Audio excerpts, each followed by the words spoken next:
Cybernation Uncensored.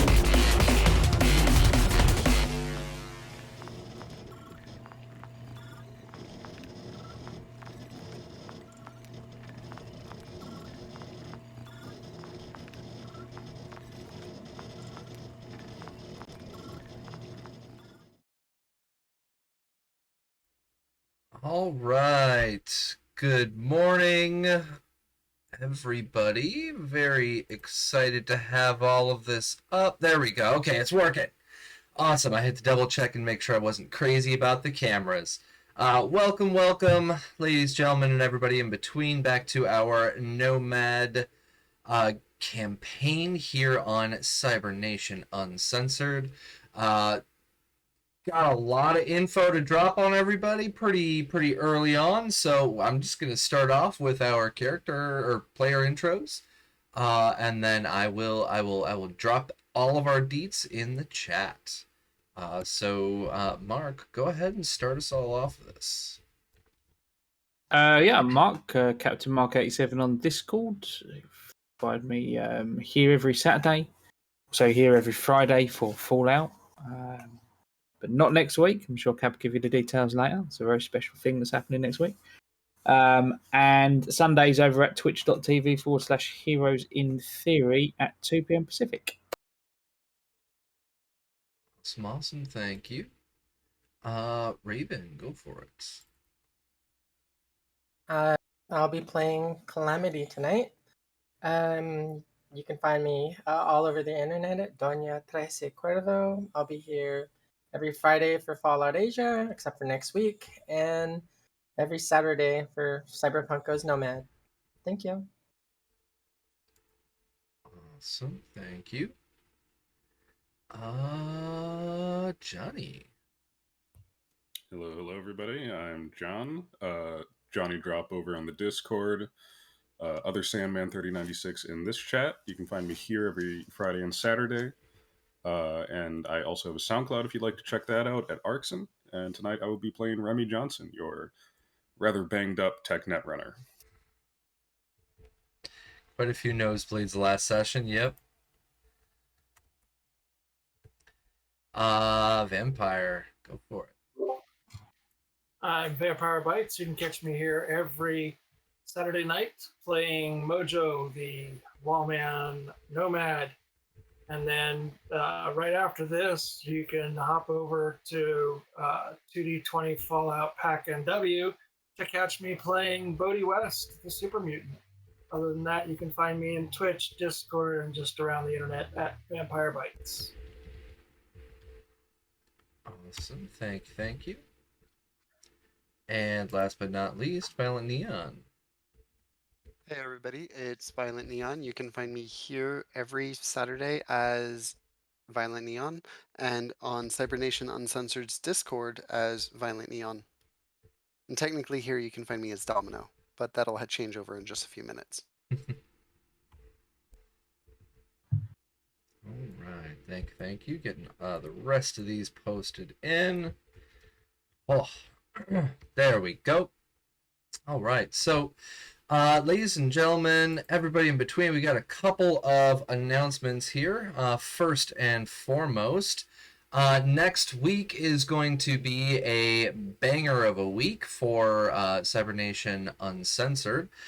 We are working in cooperation with Artelsorian Games, and we are going to be doing a fundraising charity stream. I believe it's going to be at, 9 or 10 Pacific Standard? Rob, you can correct me in comments before I drop in the info, but I believe it was either at 9 or 10 p.m. Pacific. 6 p.m. Pacific. Oh my god, I keep thinking Eastern. There we go. 6 p.m. Pacific time. There we go. So it's going to be at 6 p.m. Pacific time. We have an amazing cast and crew coming on up.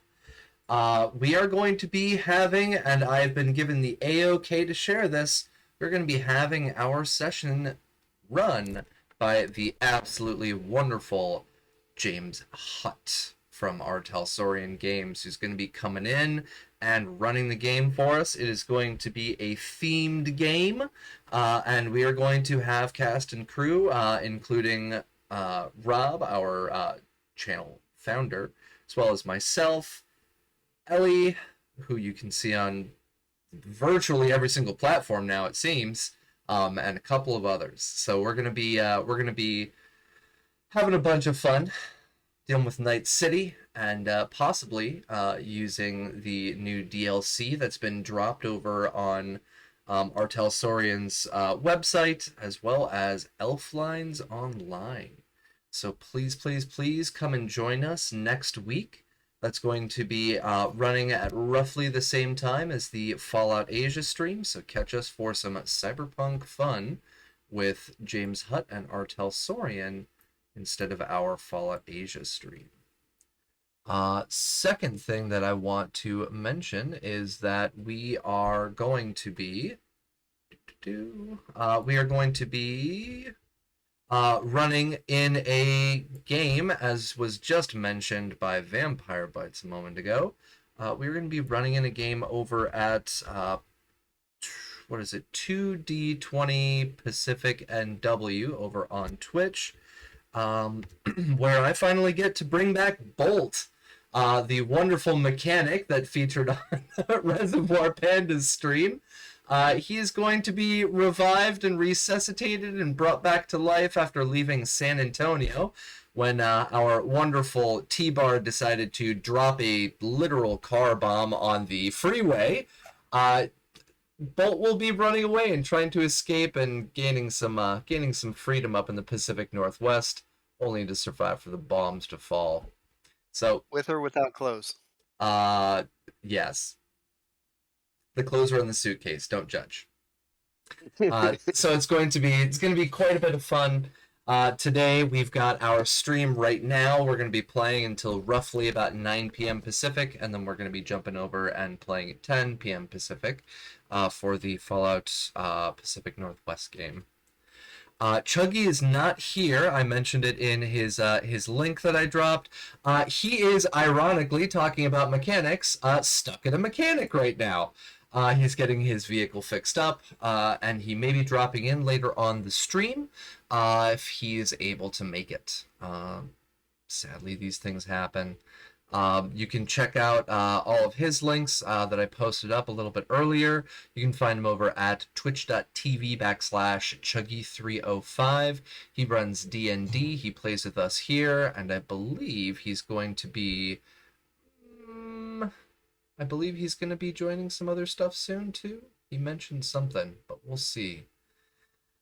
Now, folks, I'm super excited to get back into our game here. We've got some absolute madness coming up.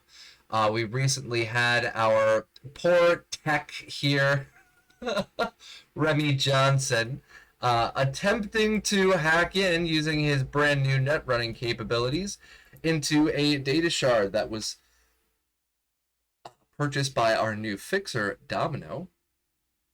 This data shard contains a bunch of information from schematics to names lists of a very, very odd biotechnica facility just northwest of San Antonio and just straight west of Austin. Now, going in, Remy was sadly not completely prepared, got zapped quite a few times, enjoyed a delicious little nosebleed, and then immediately jacked out of the system itself. And so what our team has done is they've tried to get in touch with the former netrunner that assisted Devilish Jack Holmes with tracking down some dirt about Metacore, and they're going to try and get the files extracted just for a simple finder's fee instead. So, folks, I'm going to hand the reins on over to you. Go for it. I thought we paid the fee, and he gave me he was able to give me the contact information to give to Remy. Oh, and Vampire Bites is gone. Oh boy. Technical difficulties this morning? Okay. No heart attacks. Mm-hmm. One moment. And yes, the information was already shared over. I believe what had to be done next is that folks needed to head up to Dallas, and we also had Remy saying he wanted to go back into Dallas to look for some more programs.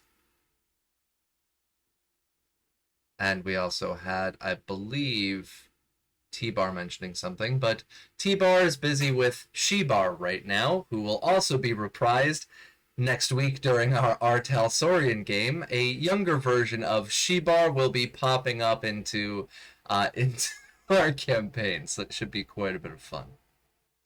Look forward to it. Oh yeah. All right.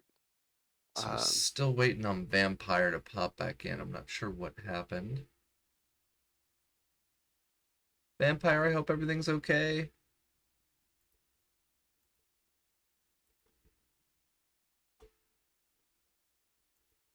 All right, go ahead. Go for it.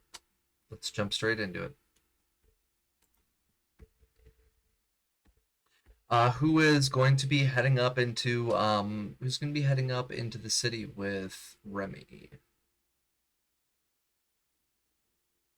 I think Jack will go with him.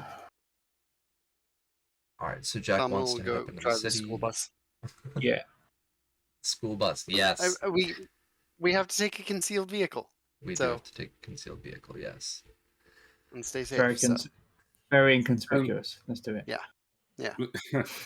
Before I head into the city, I definitely stop by Callie and see if she's got any, what is it, speed heal or something?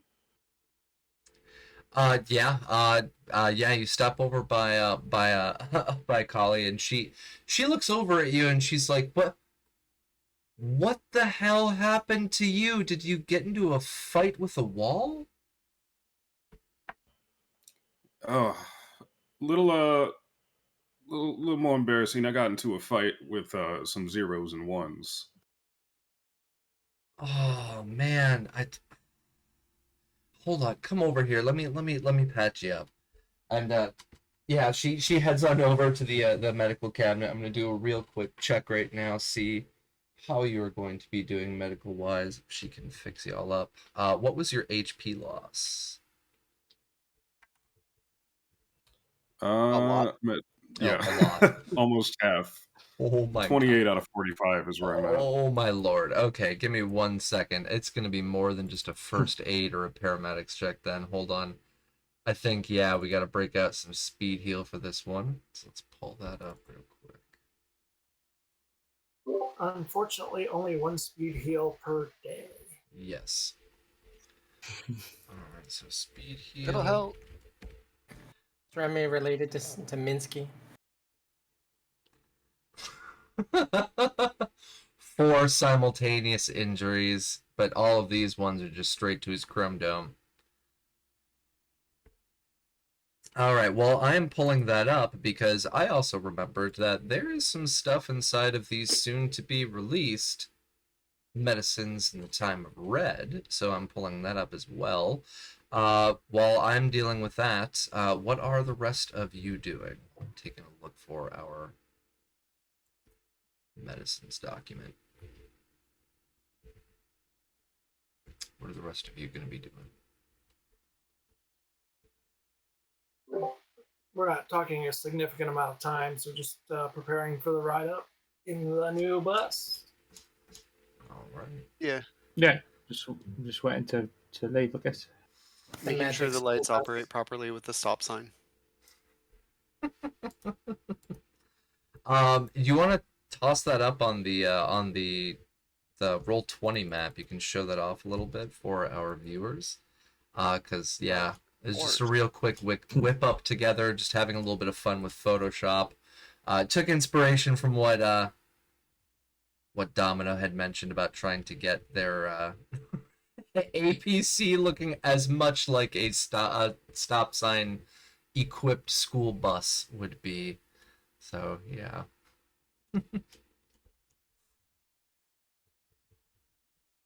There we go. Yes. So there's our APC.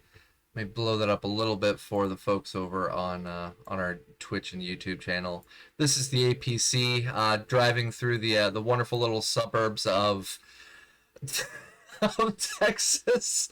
looking like a completely inconspicuous vehicle. It's got a little stop sign and everything. Bus lines painted on the side. It's all good. I service private school children, and their parents want to make sure that they get there safely, and that's our job. Private school in the combat zone. Nice. Private school in the combat zone. Oof.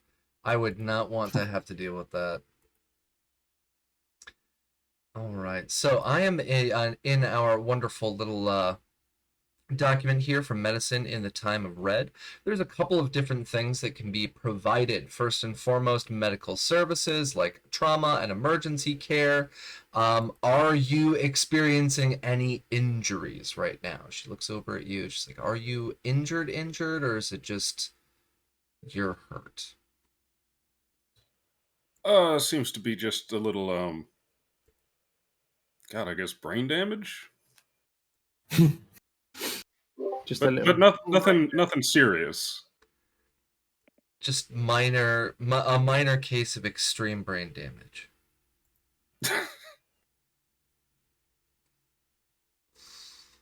All right. A wee little bit. She looks around trying to figure out what she can use. She goes back to the cabinet of the pharmaceuticals and the drugs, and she's like, all right, I got some speed heal here. Looks like I've got some other stuff as well. I can use some first aid with you, and we can also try to see what we can do. I've got a cryo pump. Do you want to use that to heal up, or? Hey, you're the doctor. I'll take whatever I can get, because I am not feeling 100%. Well, it's gonna take you out for the day. That's why I'm bringing it up. Well, before you hook me up, then I might have to make a little shopping list for the others. I'm going into town and some things I need to get. All right, I'll give you this, and this should get you through the rest of the day. When you get back, we'll toss you over in the cryo pump. We'll get you taken care of there, okay? And she takes out a speed heal, comes over, jabs you in the arm. She cleans up the blood, and on here your HP is going to increase equal to your body plus will. So body plus will.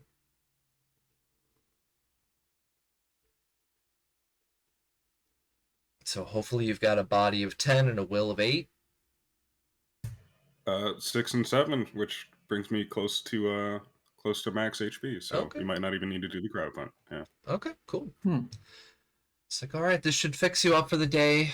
Don't do anything too strenuous. And if you do, please, for the love of God, just get back here ASAP. I don't want you having any kind of concussion or anything like that, okay? No problem. Doctor's orders. Doctor's Thanks. orders. Thanks very much. No worries. I'll see you later. Be safe, and take this just in case. And she hands you a cup of coffee. All right. Thank you. The speed heal can make you a little loopy. It's not the best. Not the best when trying to deal with a heavy day. Duly noted. Well, have a great day now. Yeah, you too. For those of you who are curious, what the heck do I mean by coffee? Coffee itself actually is now in the Medicine in the Time of Red. Caffeine is legitimately used as a stimulant inside the game, and so if you do decide to drink it, caffeine, it is a primary effect lasting 2 hours. It will it will reduce any fatigue-related penalties, and it will also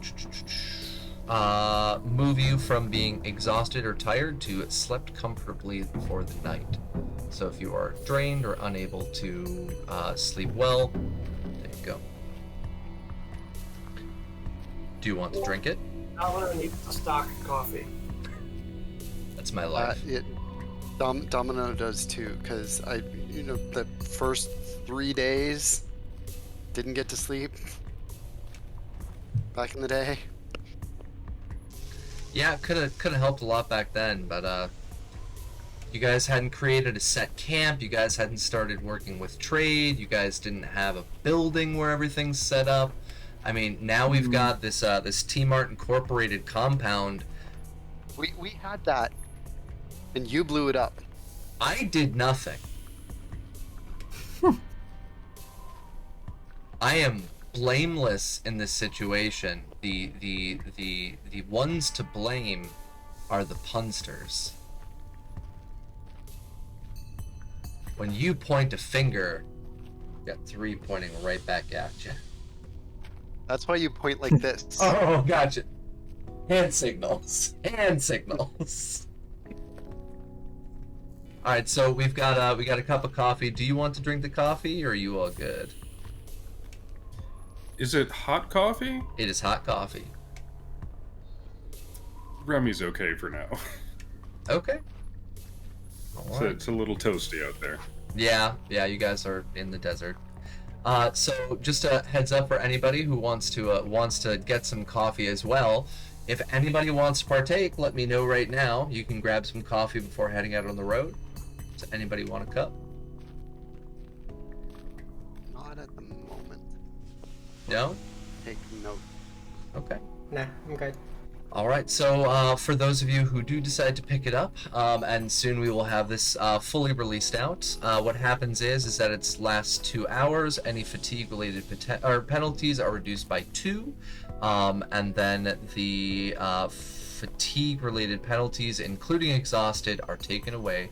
If the user wasn't addicted to caffeine, though, if they fail this DB13 check, they are now incredibly addicted to coffee and will receive a -1 to all rolls until they have gained a new cup of coffee or caffeine source. No, I do pick one up actually. Okay. And when we all get on the school bus, I hand it to Jack and I'm like, I know at your age you probably need to pick me up, so here you go. And then I go to my seat. He's taking a piss. And turn around. And I'll Is there a toilet on the bus? get up, stomp over. Today he said he walked on the bus. Yeah. So walk on. Stomp over to where Domino is, and just hurl the coffee in his face.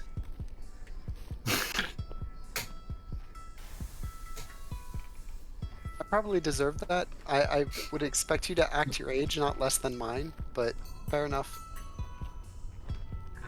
Well, not even yet, considering what you've done, but fine. What did I And do? he'll wander off. Wait, what did I Do you want me to get the list out? Who else is on the bus with us? By the way, who can hear this? All right, Everybody here, yeah. everyone's here. Good. Good. Yeah. Except T-Bar, he's dealing with She-Bar right now. I mean, does anybody want to get the list out of the amount of times Domino's left us up Shit Creek without a paddle? There was Rogue's colleagues in Night City. Yep, we were pretty fucked there. Look, no. That was not my fault. They weren't answering the door, and I was trying to protect, making sure you were okay. That wasn't leaving you up Shit's Creek. That was me trying to have your back. You went from 1 to 10 very quickly without... Look, we need to have a talk about...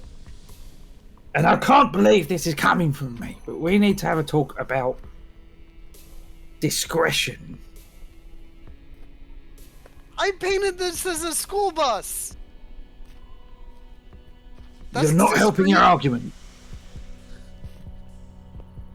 How is that not discreet?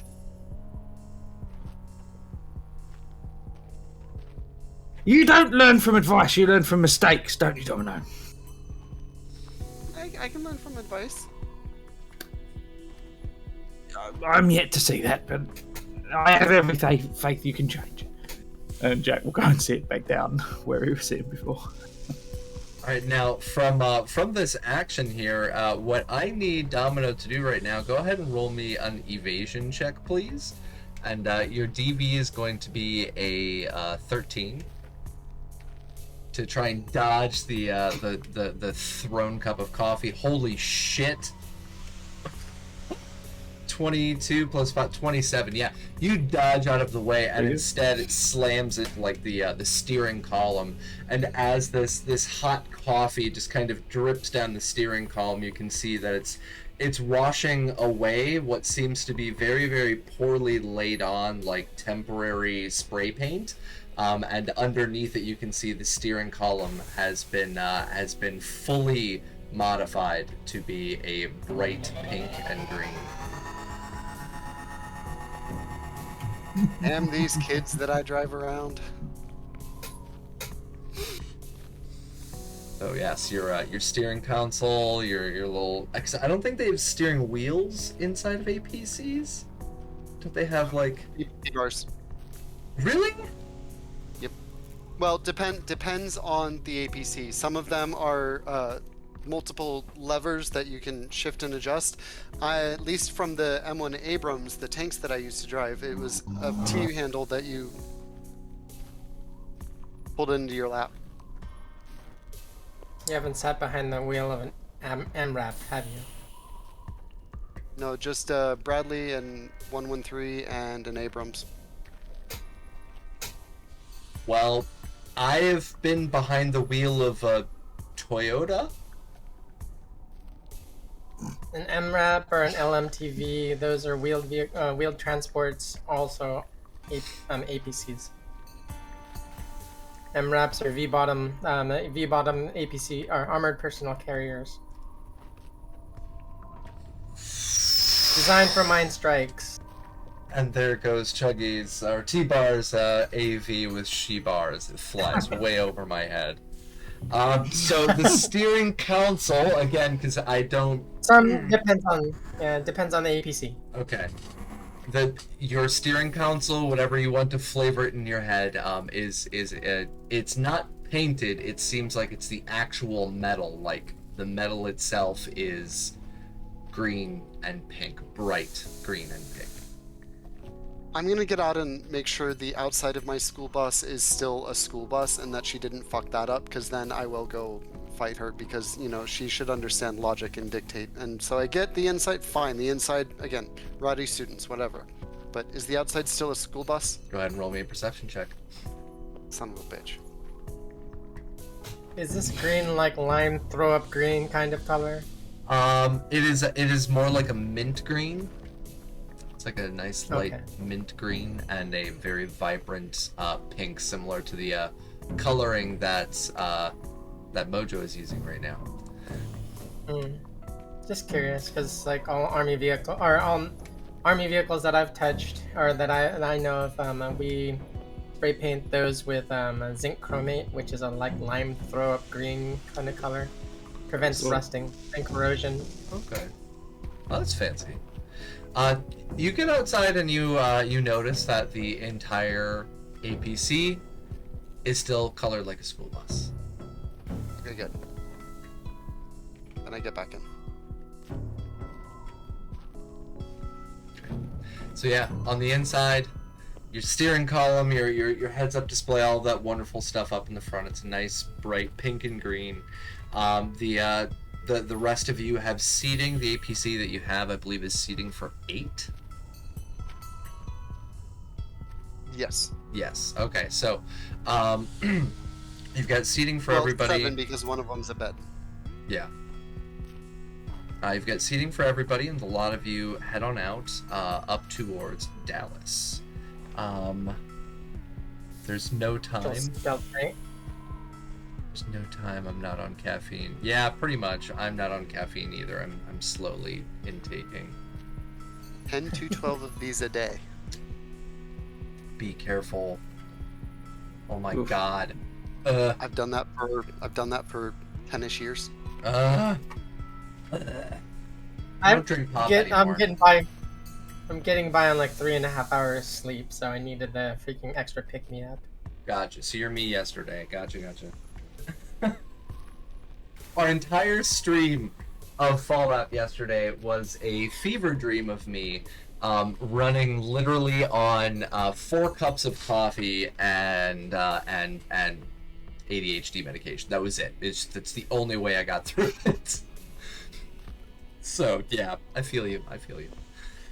So a lot of you head on up. Go ahead and give me a drive check for getting out onto the roads and heading up to Dallas to go see Corbin Dallas. All right, yeah, 30. Why do I even ask? One could happen. Yeah, you could get a crit fail, but even with your base, if you lost 10, you would still probably get. Right? My base is 14. I think my base is like 21.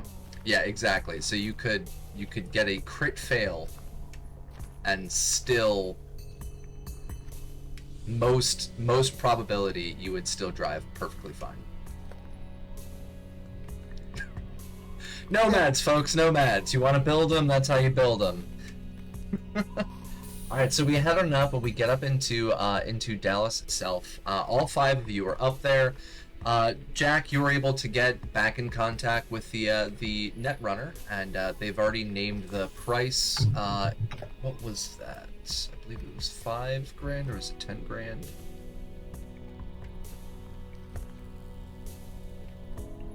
Check. Oh, it was $5,000. Okay. Wait, for Did what? we not? No, the Yeah, did we not get I this paid the info? Netrunner, and because I have a negative 800 to pay the Netrunner, so it was Okay, 1,000, and I negotiated it down to 800. Yeah. I guess I added it in extra 0. That's my bad. And then we told him to keep we told him to hang on to his contact details because we'll probably have bigger jobs for him and to be able to buy stuff for Remy later on as well from him. So he said, yeah. Yeah, I think he gave us an encrypted. That's right. When Yeah. Remy can crack the encryption, that's when he's ready to contact him to buy better programs and stuff like that. Yeah, and that's why you guys headed back up. Because one thing to remember is the fact that the data nets in Red are not like the internet. You can't really send files from one space to the next. It usually has to be done in hard copy. They're local, yeah. So yeah, you guys head on up. You grab the files themselves from Ripley, and Ripley looks over at Remy and says, "What did you need? You said you needed some programs." Like you trying to build your own infrastructure, or are you just net running? Oh, just net running. Just gotta swap some things out. I leaned a little too heavy to one side and left myself pretty defenseless. So. Yeah, I can see the look on your face. It's every fresh net runner's got the same look. So, any chance you got a banhammer program and possibly a dragon laying around? Hold on one second. I'm pulling up our list. Because holy shit. There we go. Net running. Okay, cool. So, let's find... You said banhammer? Yeah, I got a banhammer here, and, You see that Ripley literally pulls out a box, and it looks like layers upon layers upon layers of like old cassette tapes and stuff, and they're flipping through them. Pulls one out, hands it over to you. They're just like, yeah, I can give this to you for 50 eds. All right. And I'll transfer that over. Right. And you said you were looking for a what? A dragon? Yeah. I mean, Read up on it, a Black Ice program. Shit. Go ahead and roll me a luck.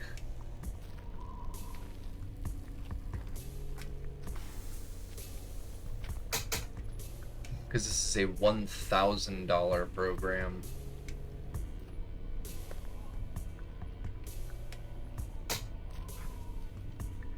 1d10, and what's your luck skill? Whoa! Higher than 1. All right, yeah. It's like, all right, yeah.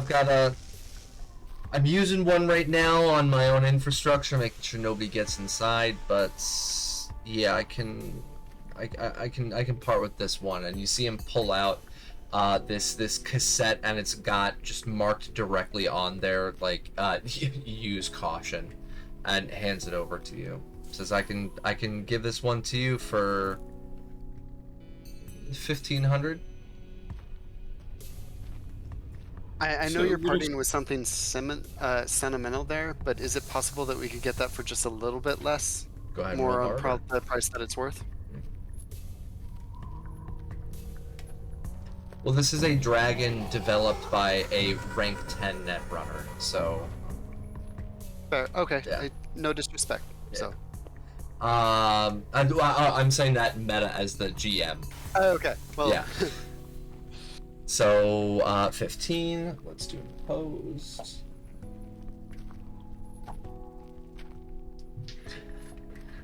Yeah. I mean, shit. This is one of the best programs I got. I can part for it, or I can part with it by.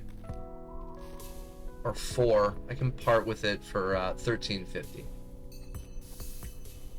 That works. And again, Yeah, fair enough. I had to ask. You and I would lose respect for each other if I didn't.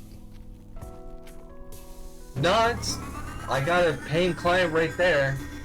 And Ripley points over at Jack. It's like, every payment came through on time. Everything that I needed came in, so I'm all good. There's no respect lost. We're cool. Cool. So yes, you now have a dragon and a banhammer. Jack kind of leaning towards Ripley off the back of what was just said. You working in the local area, so being who you are and the position you're in, you know the local movements pretty well. What's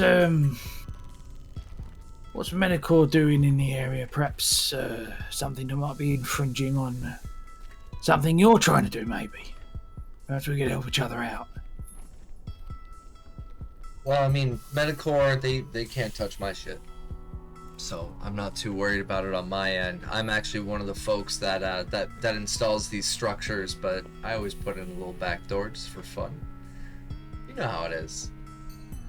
But the thing that I need to warn you is that after the bullshit that went on in San Antonio, I'm not sure if you guys heard about that. There was some fucking terrorist attack on one of their buildings. Killed like 20 people and blew up the building. There was a fucking rocket strike. It was insane. But they've got fucking air radar going on now, and I'm seeing them move around some what do they call those things? And Ripley looks around. Sammys? They're moving around Sammys? I don't know. It's something to track planes and stuff. Knocks aircraft out of the sky. Alright. It's good to know. Yeah, we did hear about the attack. We helped drop the netrunner or the fixer's name. We helped so and so get food to some of the afflicted. What was the name again? I actually did not get that one written down. The San Antonio fixer was Ripley. Ripley was the one up in Houston. No, the fixer in Houston was the rank 2, and that was Kai Dixon. Oh my god, I'm getting all of these mixed up. There's too many NPCs now! You guys need to start killing more NPCs so I don't have to keep track of all these freaking names. Working on it. Yeah, I know. Yeah. What was the name of the netrunner then? Because I thought that was our level 10 up in Houston. The level 10. I did not get a level 10. That was Jack. Jack that had the contact for the level 10. Yeah, who was that? Yeah. You didn't give me a name. Just said it was a level 10 netrunner. Because it was such a quick transaction, I literally paid him for a bunch of information. He went, "Yeah, cool, done," and that was it. Like, that's when we found out about the oil rig and that kind of thing. Yeah. The offshore base and yeah. All right, first person that isn't one of my players in chat drops in a name on our Twitch. That's the name of our netrunner. First person who's not one of my players. And yes, I'm doing this, vampire. Deal with it. Sheepar's gonna die? No, Sheepar's not gonna die. Kneecaps will be lost. Need to get the multi-pass from Corbin Dallas. Yeah. So, but yeah, first person who drops a name into our chat here on Twitch, you're officially naming the new netrunner. But yeah, so Old netrunner. yeah, the old netrunner. My bad. So the netrunner looks over at Jack like, yeah, it's the only thing that's really changing. Biggest thing that I'm worried about right now is if they cut off any of the data points here in town. I know the data pool, nothing's really like interconnected because all those fucking AI and shit. I'm still working on trying to. Oh my god, Rook. All right, Rook. Sorry, Rook immediately pops into my head. One of. Yeah, like the chess piece. Pops into my head for one of the players that we have for Rob's streams. But there we go. So, Rook, thank you very much. Over to, what is that, Xian Parish? Or Zion Parish? I'm not sure. You have a new Rook now. All right. But yeah, so thank you very much for the name. But they mentioned that they're worried a little bit about what's going on with the data net, because there might be they might be getting cut off if there's any crazy stuff happening in Houston. Let's say we find a way to secure that. Can we count on your services going forward? Well, your eddies are good. You've already taken care of me. You patted my back. I patted yours. We're all set. And we need to hand over the shard for him to decrypt it and get us the information now, correct? Or did that already happen? You already sent the information over. He's got the Yeah, we information sent it for and- you. Yeah. Okay, so we're picking it up. Yeah, Okay. yeah, that's fine. That's Okay. where we're picking it up, yeah. Okay. All right. And here you go. And Rook hands over a set of hard copy files. They've been printed out for you. Calamity's Rook friend got nuked in the Medicore office. Yes, different Rook though. Don't worry, Calamity. Different Rook. I promise. This one isn't bored down. They've just got a lot of plugs. Jack does what? Jack will take the hard copy and attempt to go through those. I guess share them with the. We could do it in the ride on the APC on the way back. So if we're in the back of the thing, just pass the documents around and see what we make of it between the rest of us that aren't concentrating on driving, I guess. Yeah, Mojo will assist with that too. Looking through with tactics in mind, especially.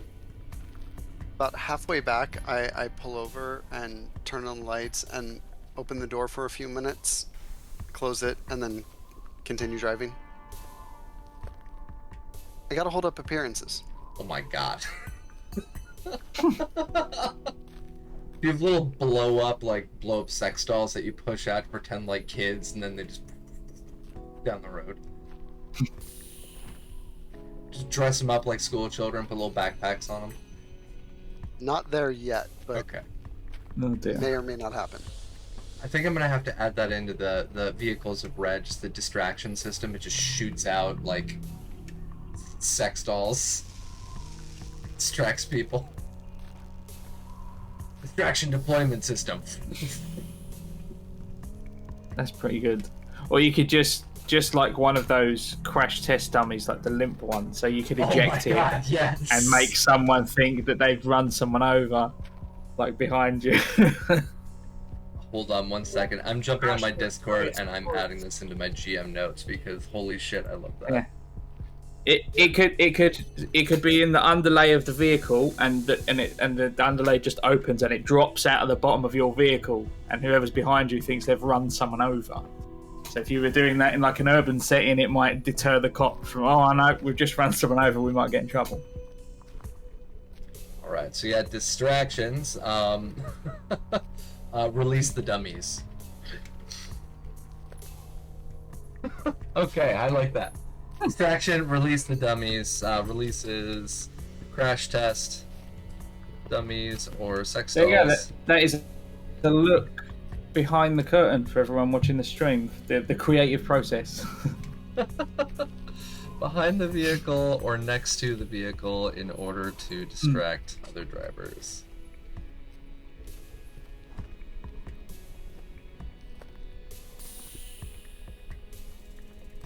All right, yes. The creative juices are flowing now. Sorry, I'm just having these mental pictures of Domino driving down the highway in this school bus APC. Nobody's paying any attention. Then all of a sudden, stops. Little stop sign comes out.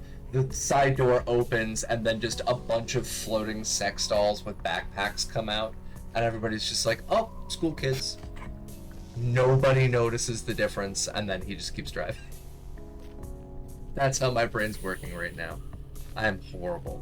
Calamity's Rook friend got nuked. Yes, Rook wasn't a friend. I'm glad he got slag. Good riddance. He went out like a little bitch. Yes, Rook went out like a bitch.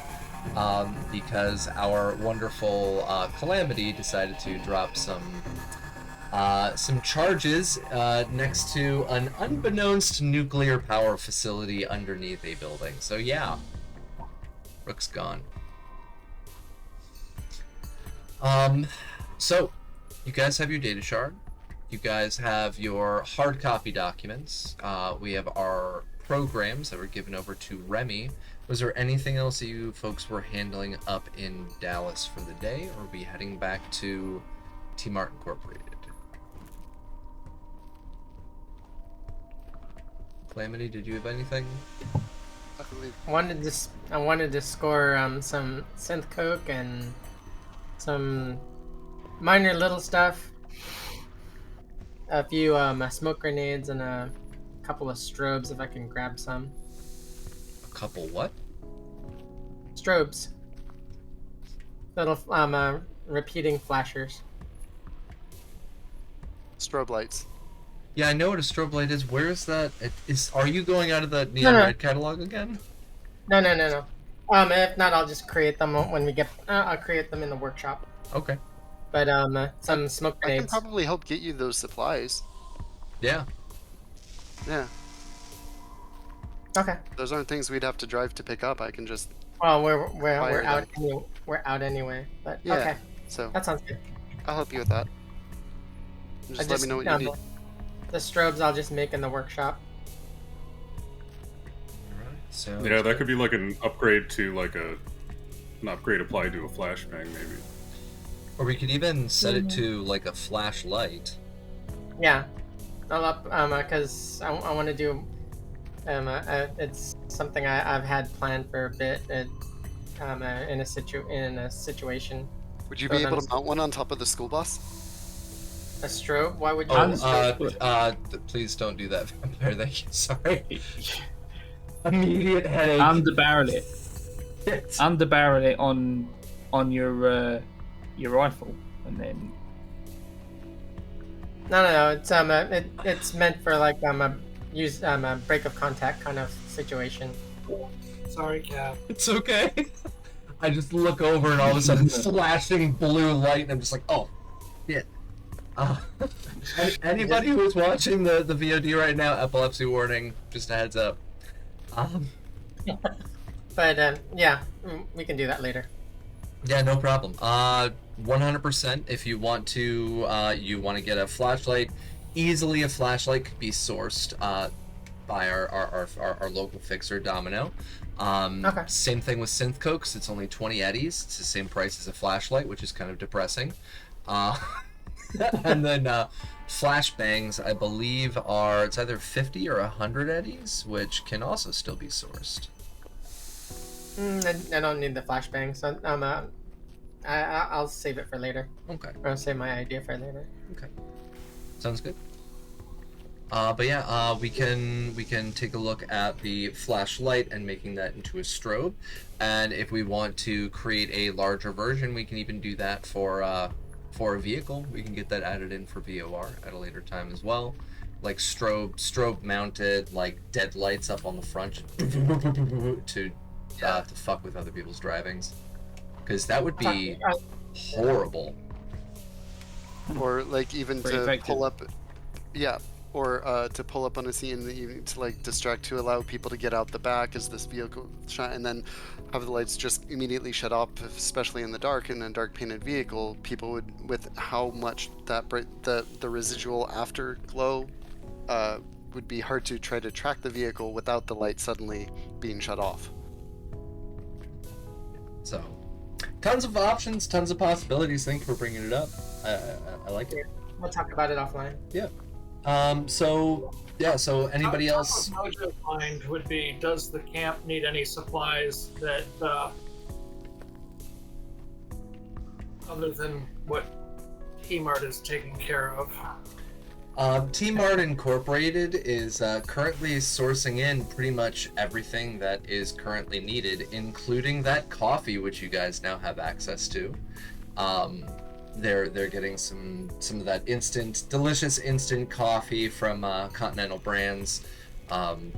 You know, it's better than nothing, but it's something. When it comes to the medical supplies, that's being covered by Kali now, because Kali is able to get things sourced. When it comes to food and housing, that's currently being sourced through T-Mart Incorporated. And literally it's all just a big fold now, big fold up. So yeah, it's all good.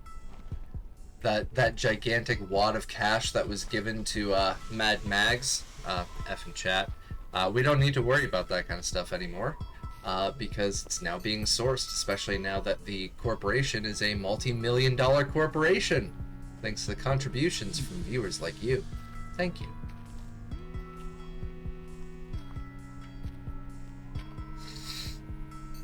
So, what are we doing, folks? Anything we want to handle in Dallas, or are we heading back home? I think we're heading back home to research that data.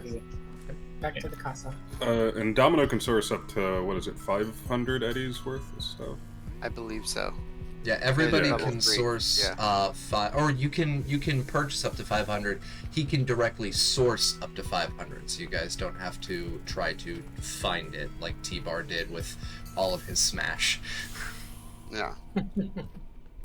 Yep, then I'm all set here. And not Vampire. Mojo, you were about to mention something? I saw you put your finger up. No, I was thinking that players, regular characters only get up to 1. I don't remember. So. I thought PCs could 5. get up to 5. But you had to find it. Either way, we've got Domino, so I'm not too worried about it.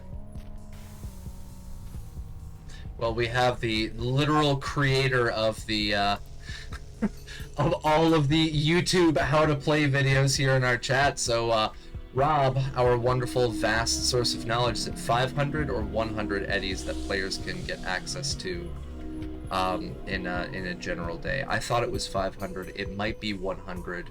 I'm not sure. But 'Cause it we would make put more up sense. 100. It's everyday items. Yeah. And I'm not even sure if that even hits 100. I think occasionally 20? some things maybe, but yeah. Because I thought that it was up to expensive items that you could get, which was 500. That's me as the fixer. Okay. My brain's just being stupid. It's all good. But either way, we know that you can handle that. So yes. I don't know a total limit on spending. They can source up to what the fixer roll allows. Okay. Yeah, so no worries. Alright, a lot of you head on back, and as our something pointless and random happens. As our driver Domino starts heading back, Domino, you pull over, you open up the door, and a little kid with a backpack climbs up onto and into the school bus. And he's like, "Hi there, Mr. Bus Driver, you look new. I'm Jimmy. I'm running late. I missed the other bus." And unfortunately, Jimmy, I'm not for your school, so you're gonna have to go and wait for the secondary pickup bus to come through. That's not me. I apologize. I'm for a different school. But it says outside that your bus lines, they're the only one that our school district uses. And this little kid, they're looking up at you, and they're almost in tears. They're just like, "I need to get to school. I'm late. Can we go, Okay. Mr. Bus Driver?" We can. Take your seat. Thank you. The kid grabs their backpack straps and runs down the little aisle and sits down in one of the seats directly across from Calamity and Jack. It's like, "Hi, I'm Johnny, or I'm Jimmy. Are you going to school too?"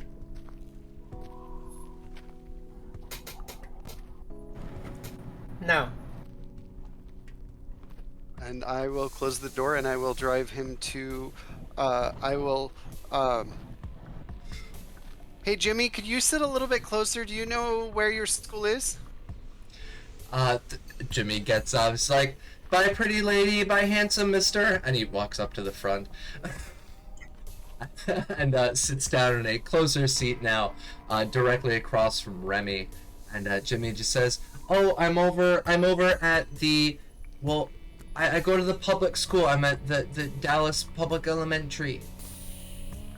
Oh, And I he am going sneezes to do a while looking over at library Remy. search. Oh man, allergy season. Go ahead, Library roll search, library and I'm search. spending 2 lunch.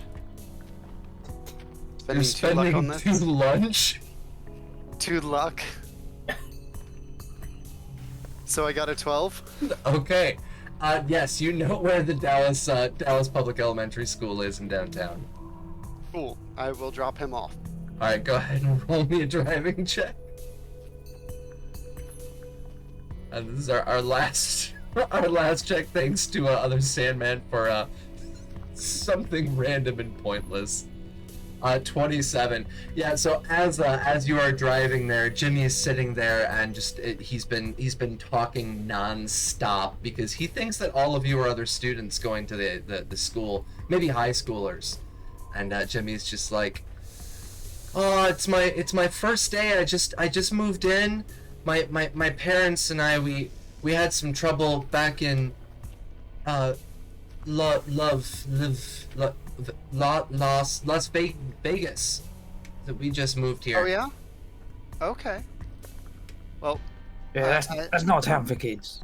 no. As I pull up before I open the door and let him out, I'm like, "Now, Jimmy, Uh-huh.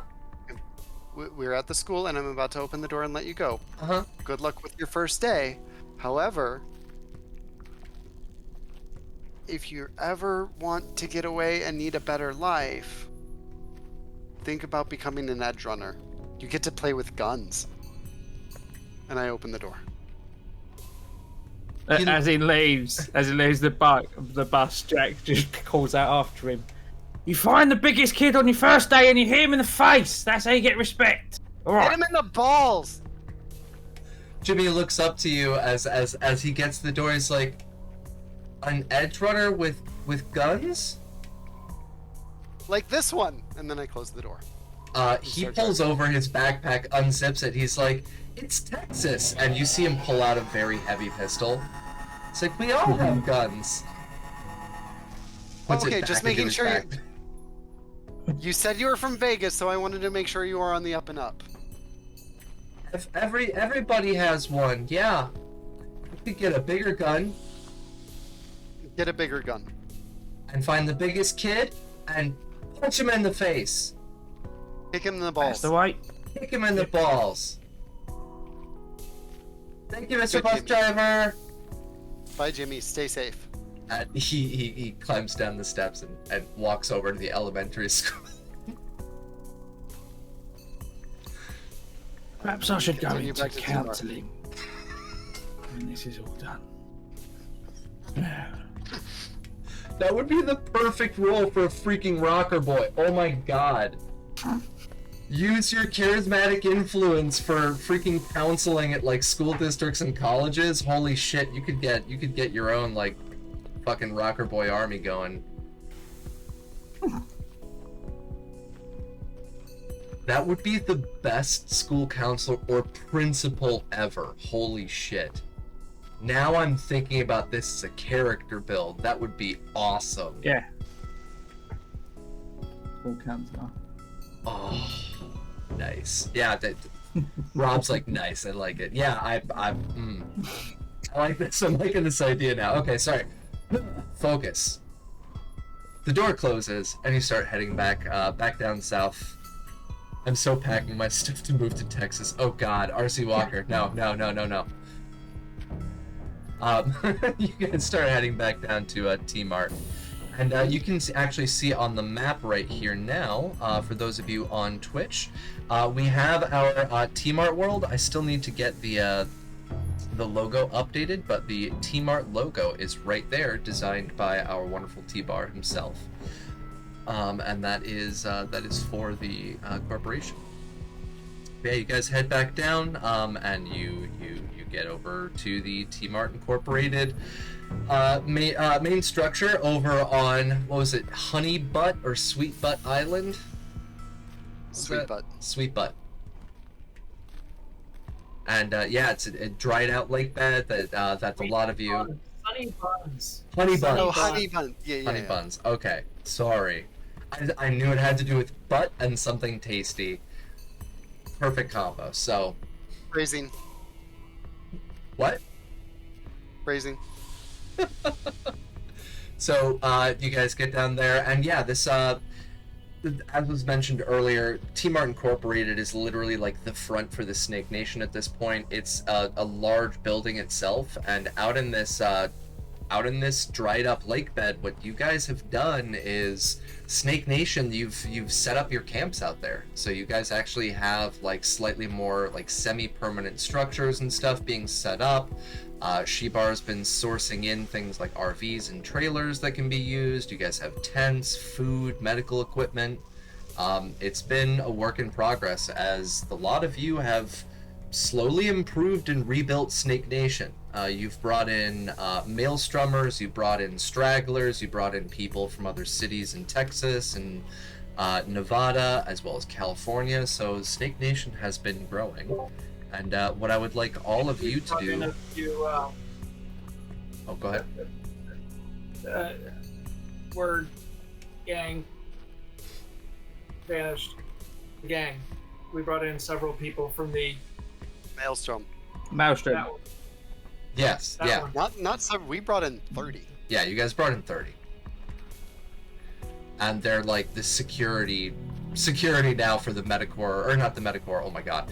They're like the security now for the T-Mart building, and they walk around the camp. These guys are fully armed. You see them walking around. They've got the bright pink bulletproof flak jacket. And right underneath, they've got the wonderful mint green like dress Campus shirts. security on the jacket.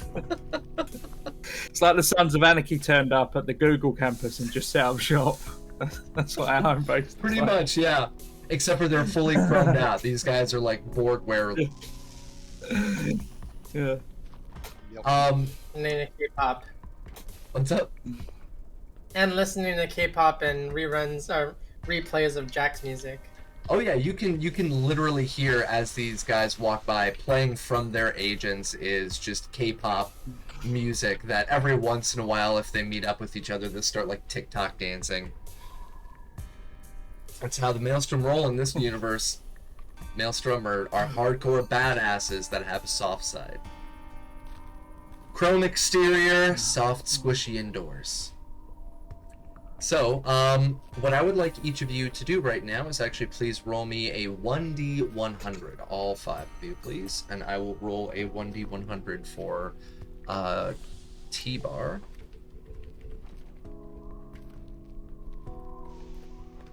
Troy gets another 1. Impressive. Wow.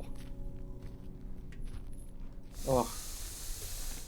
If you were playing Delta Green right now, oof. There are these kind of rolls when you're playing Fallout. It's a critical hit on a Shoggoth. Yeah, you need these rolls when we're playing Fallout. My God. All right, 36. Remy, I will let you re-roll, please.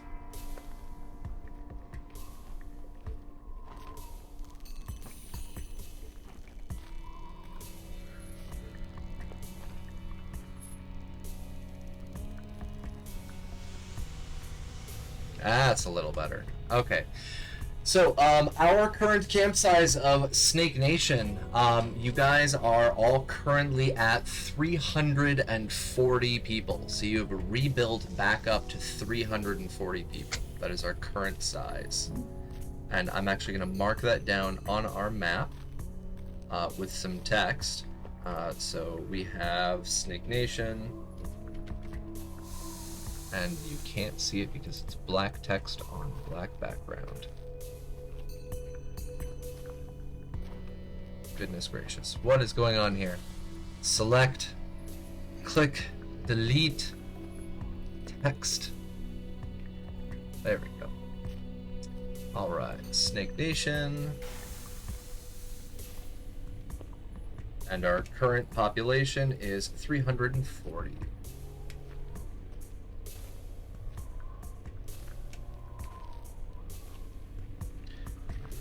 40.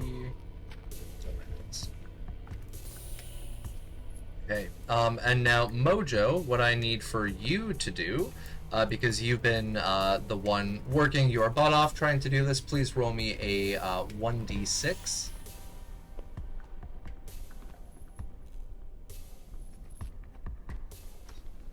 Okay. And then on here, average edge level, it's going to be a 2.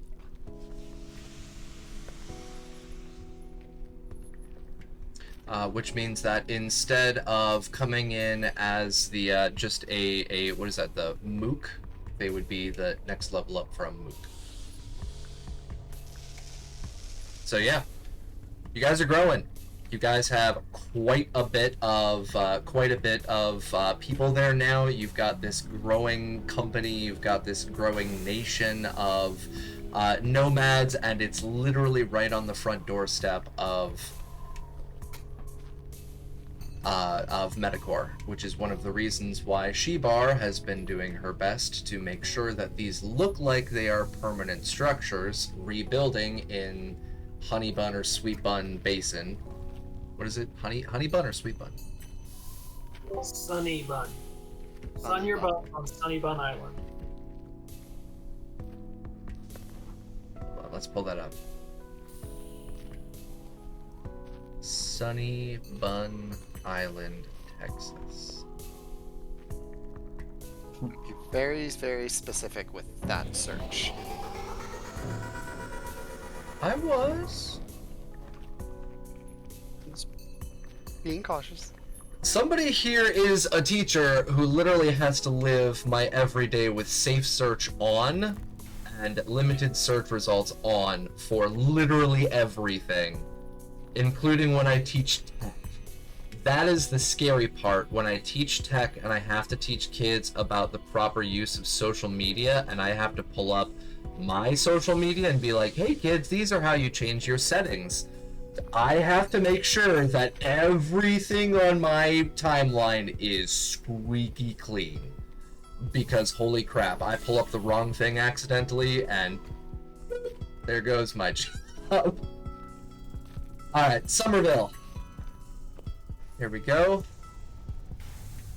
And yes, I believe, let's wait for this to load. I'm gonna wait for one moment let this load. It is Somerville Lake, and you guys, Sunny Buns. You guys are on Sunny Buns Island.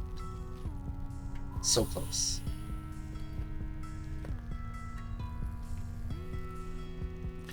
Alright. The reason I wanted to do that is because I want to add that in. Sunny Buns Island. HQ. Okay, just got these little notes there. That way I have notes, you guys have notes to look at as well. If you check out your Roll20, and our wonderful viewers as well can also see it in case they are curious, like where we're at, what things are at right now.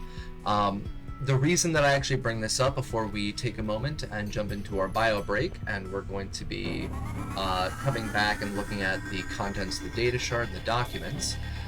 We've been having a couple of interesting comments being levied up on our YouTube videos for this stream, and they believe that me trying to make sure that our players and our audience and our GM know which proper gender role to use is offensive to their sensibilities.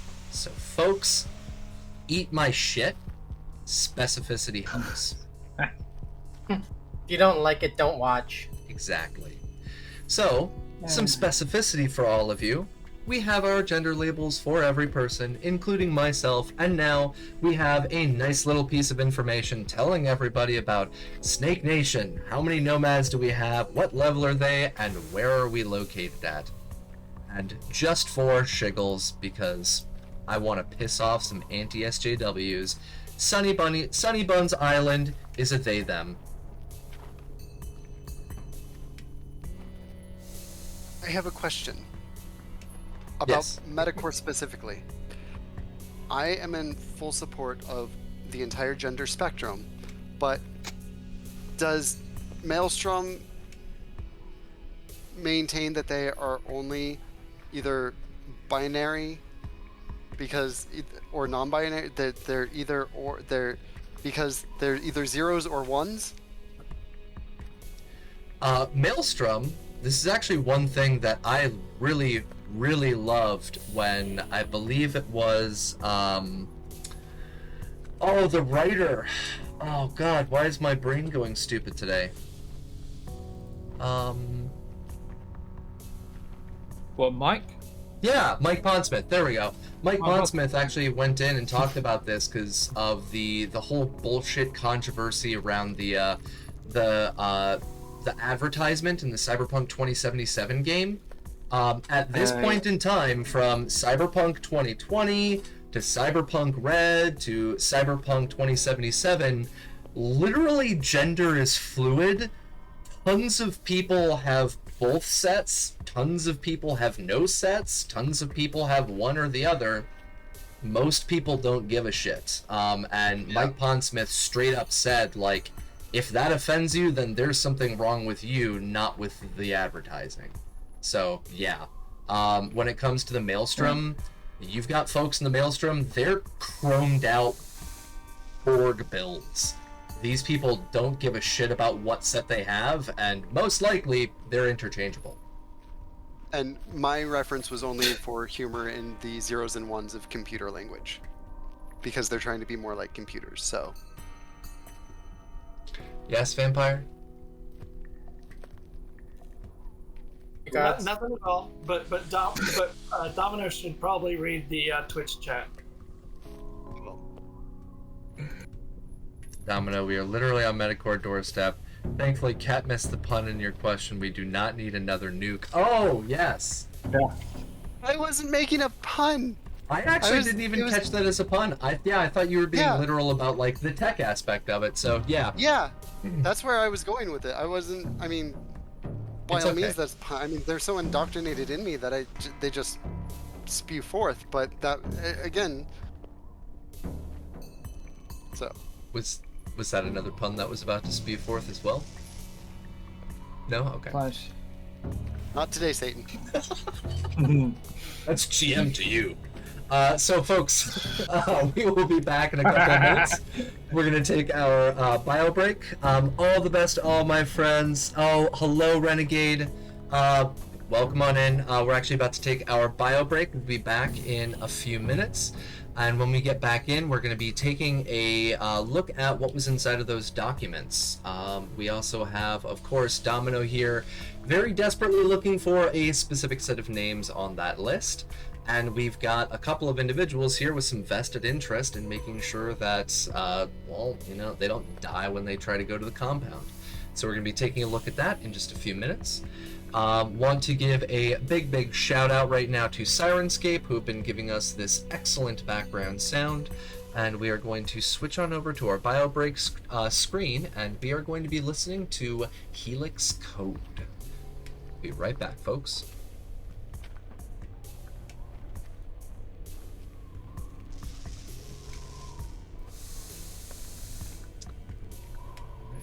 One second, wanna pause our Sirenscape so it doesn't sound like a maelstrom of sound on the stream.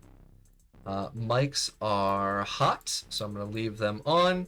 And for anybody who is listening right now inside of our Twitch or in YouTube while we're on our bio break, we love all people of all shapes, all sizes, all genders, all loves, all interests, and anything. We love all of you.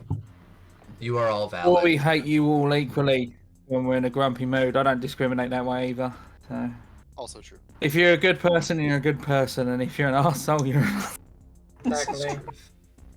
So yes, we love you, and we hate you. Pick one. Pick one. But we'll see all of you folks in a few minutes. We're going on our bio break. Bio time.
That is not an apology that needs to be made. Not by you. Not by anybody here. Was that what we? Oh, okay. Sorry, I just put my headphones back in. I only just heard what you said. I was like, "What's that?" Well, no, that nothing Yeah, no, I had been couldn't- said. I was just verbally responding to. Yeah. No, I just that. figured that out. Yeah. There's a so there's a comedian over more famous over here called Frankie Boyle. He's a Scottish comedian, known for being just, you know, he does the dead baby jokes. He doesn't give a fuck kind of thing. And but he tells this amazing joke, and it's more related to like race, but it's equally applicable here because it's just different. It's to do with different types of people, right? He goes, people often call me Ray. I can't do the accent, but because people often call me racist. I say that's ridiculous. I haven't got time to be racist. I'm not done hating all the white people yet. Because his persona on stage is that he's just a grumpy arsehole. So, yeah, I don't know. It's just one of those things that if it doesn't affect you, then you know, I just kind of shrug at the whole people taking issue with it. Yep. Oh, I love Eddie. Yeah, been watching Eddie for. Eddie's fabulous. I've been watching Eddie for since I was in school, and I'm 34 now, so that'll give you an idea. God, he's been going for that long. I've been The watching Darth for Vader- at least Yeah. 25 years. The Darth Vader bit is his all-time. Darth Vader in the canteen on the Death Star. In the queue to get penne like arrabbiata. Goes, I'll get penne alla arrabbiata. Can I get penne arrabbiata with peas? Well, you'll need a tray. I do not need a tray to kill you. it's amazing. It just because it's the whole premise of the thing is there was probably a canteen on the Death Star, and at some point Darth Vader would have had to go in there for lunch. Yep. Like, what's that like? So. And yes, Tim Curry, I still stand firmly behind, I think, one of his best roles that doesn't get enough credit because apparently a lot of people haven't seen it is Legend.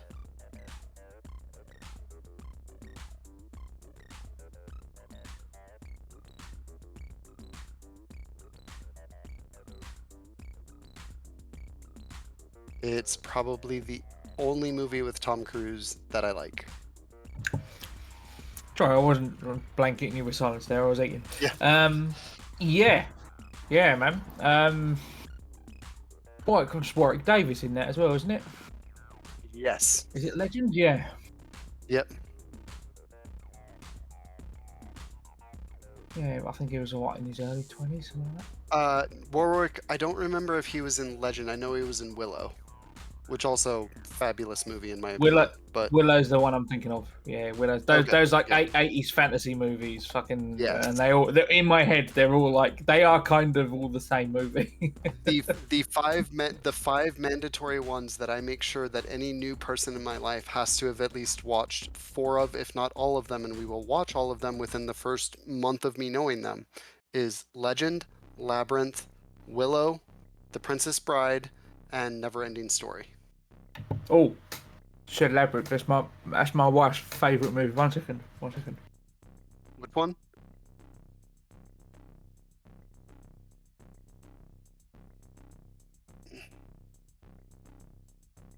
What was the last one?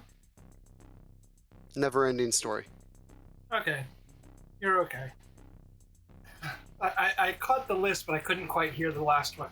I'm like, well, I know. Yeah. I have the board game, and look at those minis. They're amazing. Oh, it's blurring. They're amazing.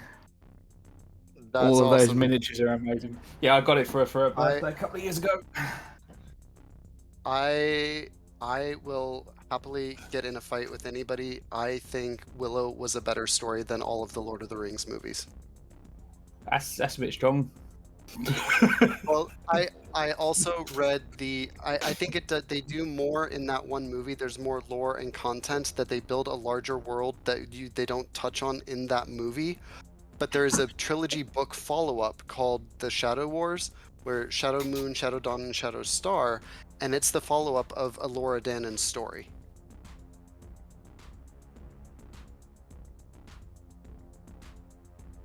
I've seen Willow exactly once. Back when it was in theaters. I enjoyed it, but I don't remember anything about it. Switching gears quickly because I just seen what you put in the chat, Sean. Have you ever? Because when it ran at the West End for a while, you know who played Frankenfurter? No. Anthony Head, the guy that plays Giles in Buffy the Vampire Slayer. Ooh, And That's fabulous. there is a recorded version of Sweet Transvestite with Anthony Head on the vocals, and it went to like number 1 or number 2 in the charts over here at the time. He actually released it. So YouTube that. You'll find it on there. It's great. I shall definitely be researching this. It's very good. Another actor who doesn't get enough credit. I cannot perform as Frank because I channel a little too much Curry, and I believe that when you're performing a role, you should bring yourself to the role, not somebody else's interpretation of the role. And I already know that I'm too ingrained with Tim Curry's Frankenfurter that I could never actually perform as Frankenfurter. So yeah, it must have been tough for Laverne Cox to detach. Laverne Cox definitely brought her own thing to it. Yeah, I think it was a little bit. I've played the role to cast her though, because Frankenfurter isn't transgender. Frankenfurter is a cross-dresser, and there is a real difference. So I think it was a mistake to cast Laverne Cox. But he's a transvestite. Well, yeah. I mean, the song does go "Sweet Transvestite Transsexual from Transylvania." So yeah. Oh no, to be fair, because I didn't see too much of the newer one that they did, but didn't they just rewrite it so that he was a trans person anyway? Yeah, it was she. Yeah, male to female. Yeah. So no, I've played Frankenfurter before for 6 months on stage, and I got very good at walking around in the platform booths. two fun little asides for Rocky Horror is the anticipation thing. One of the best utilizations of that has ever been done is shortly after Twitter was made, somebody made a Frankenfurter account, and they made there was something coming up like a year later, and they said, "We have some big news, and I just want to leave you with some and that was all it said. And there was nothing from that post, from that feed, for a year.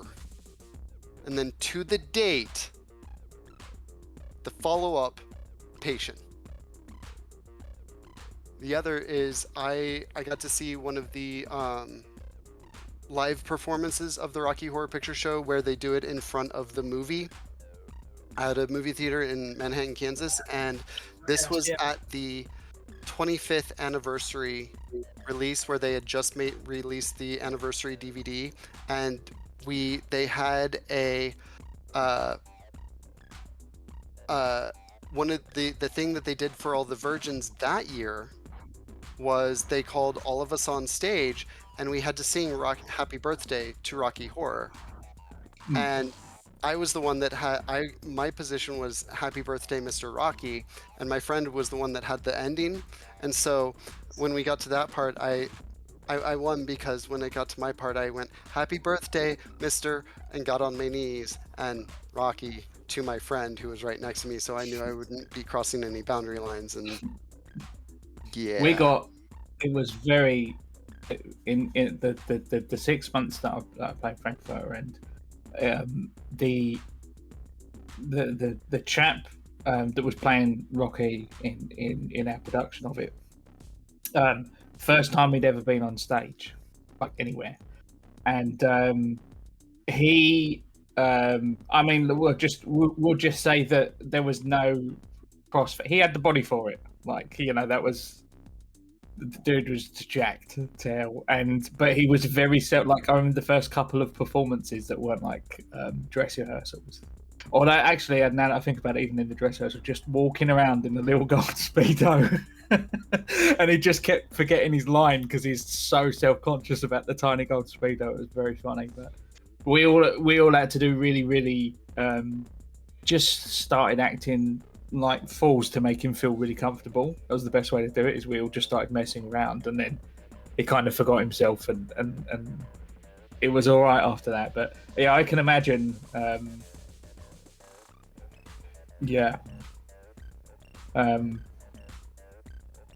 We had to get him a what was it?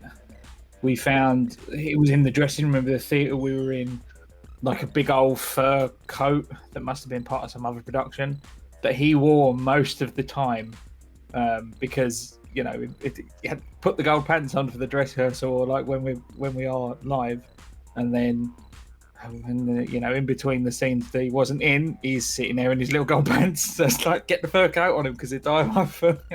Because we ran from like August through to like February or something like that, so it was the winter months.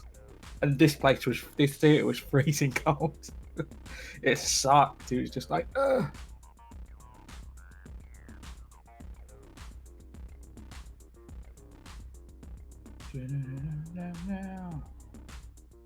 Just reading the chat.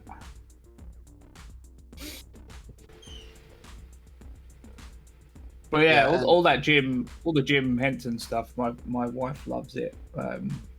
We've got the Labyrinth board game I showed you, and we've got the Dark Crystal one up there as well. Awesome. Done by the same people. But yeah, loads on that stuff. As far as with the mention of Neverending Story, if I don't know if I've ever, but my cat's name is Bastion. I may or may not have a D-bot, which is it's a robot vacuum, and I may have named it Falcor, and I have yet to have Bastion ride Falcor, but that is still a goal. Just fucking stay still. This is what happened. What what I'm probably going to do when I finally have the motivation to actually do it is just cover the top of it with catnip, and then just let him go to town. Get him on there. Yep. Give another cat name and Atreyu. No, because then that just leads me to having it will forever be too soon for anything referencing Artax. Yeah, I that's only fair. listen to the band Atreyu because of Neverending Story, not because of the music. Yes.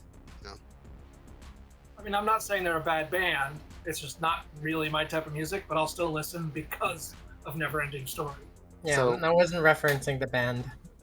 So one of the best worst Dragon Con attendees right before COVID, somebody came as Atreyu, and they'd made a paper mache dog head that looks, or horse head that looks real, and all they did was stay in the main lobby of one of the main hotels for Dragon Con as Artax on his knees trying to pull, or as Atreyu on his knees trying to pull Artax out of the swamp. And there are so many pictures and so many people having their Dragon Con ruined because, again, it will forever be too soon for that.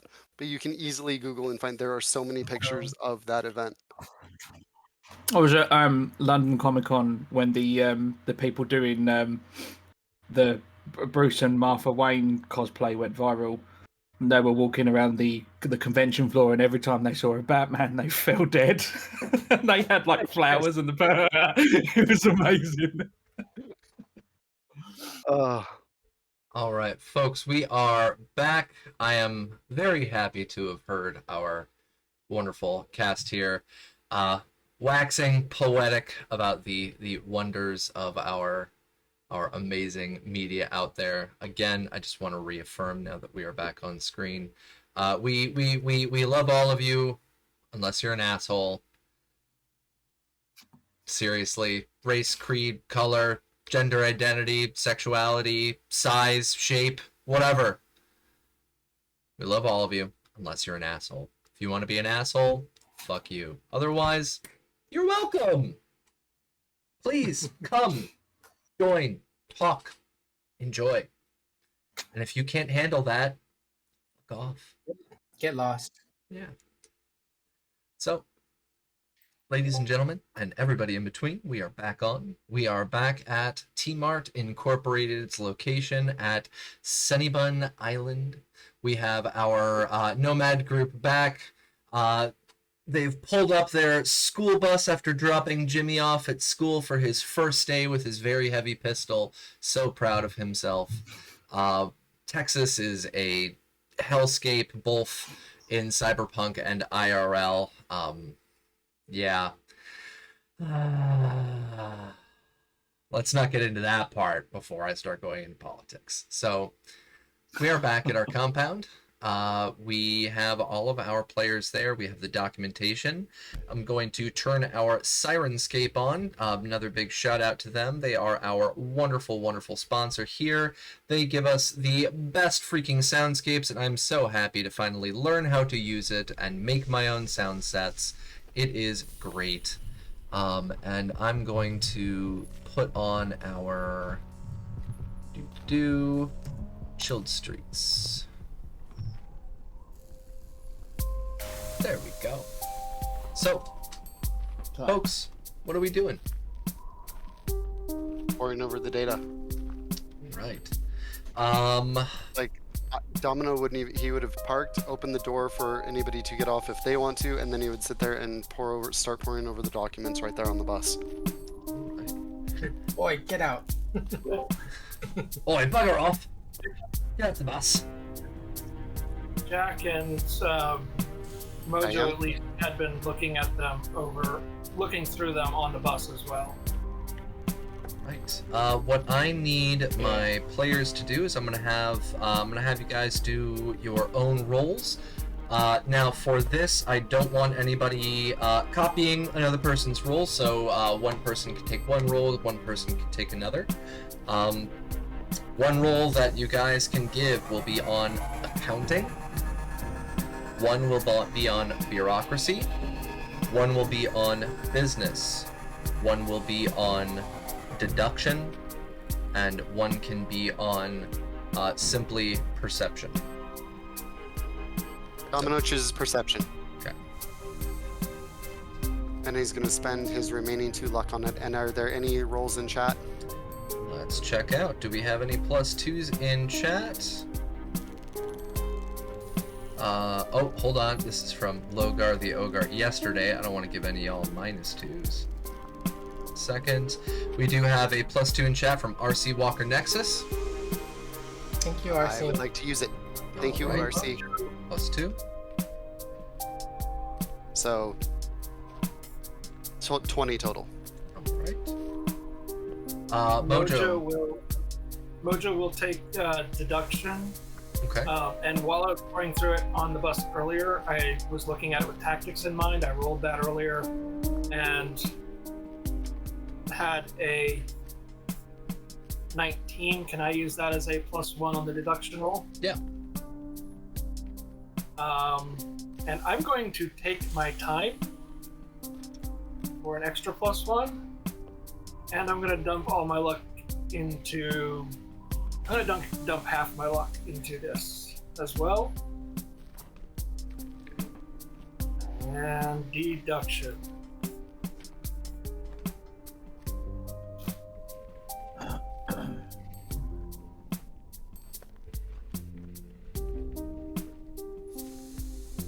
thinking 16.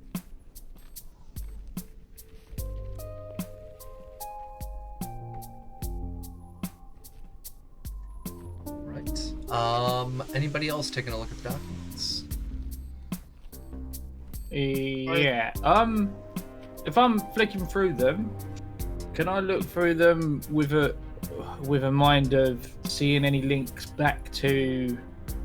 Because we've seen like, gangers and like the origins of Metacore being a Nomad gang and stuff like that. So, can I make a streetwise roll to specifically looking for information related to Metacore? Because presumably this is all about Metacore, the information we've got. Well, it's Biotechnica. Biotechnica. Okay, cool. That's fine. Either way, whoever it is, because usually the way these corporations, we've all seen it. We've all been running for long enough, edge running for long enough to know that often the way these corporations work, we're almost doing the reverse of that. Is that they use a gang as they'll pay a gang to do their much. So, can I look for that angle to see who they might be using to do their dirty work? Do you know what? Yeah, I'll give you that. With a streetwise one. Yeah. Because that's would be the lead in my mind. That's who we hit, right? We find out who's doing their dirty work, and we start from there. I'll also allow concentration as well for a possible option for our other two players, because concentration is for like memory. I'll roll for that. Yeah. Okay. And I was about to call you Camacho. Calamity.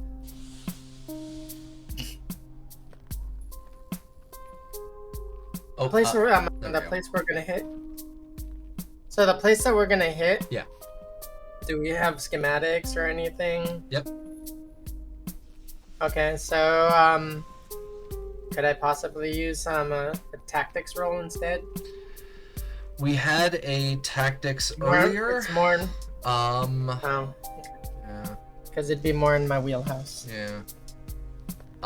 You could try, because we did tactics. You could try rolling. Well, I used the tactics as a complementary skill. Okay. Yeah. Okay. Yeah. I'll give you tactics. The actual.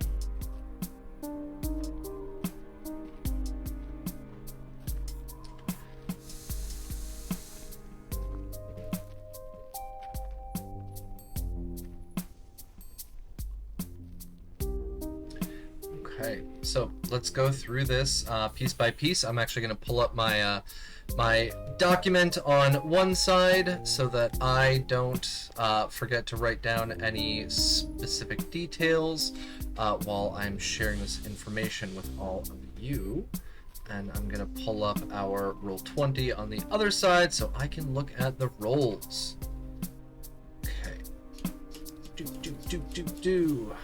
Can I get rid of the leaflet from Metacore that was airdropped all over the Night City?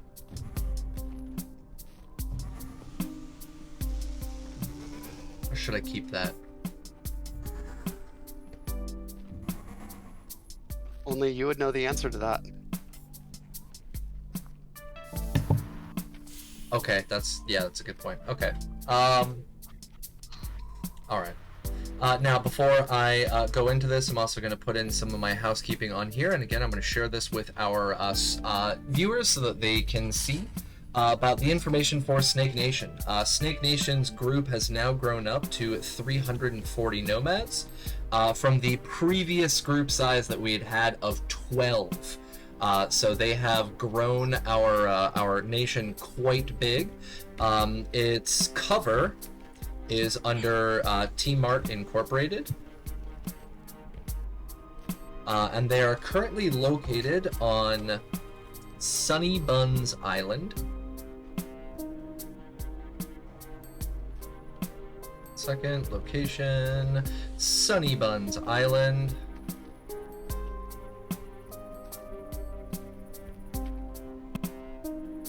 And what they have done is they've taken over the basin there. Because here in Texas, they have drained out most available water sources. So that would be the Somerville Basin. And the average level for our edgerunners within the clan is at a level 2. So instead of just being regular mooks and gongs, they are the next step up.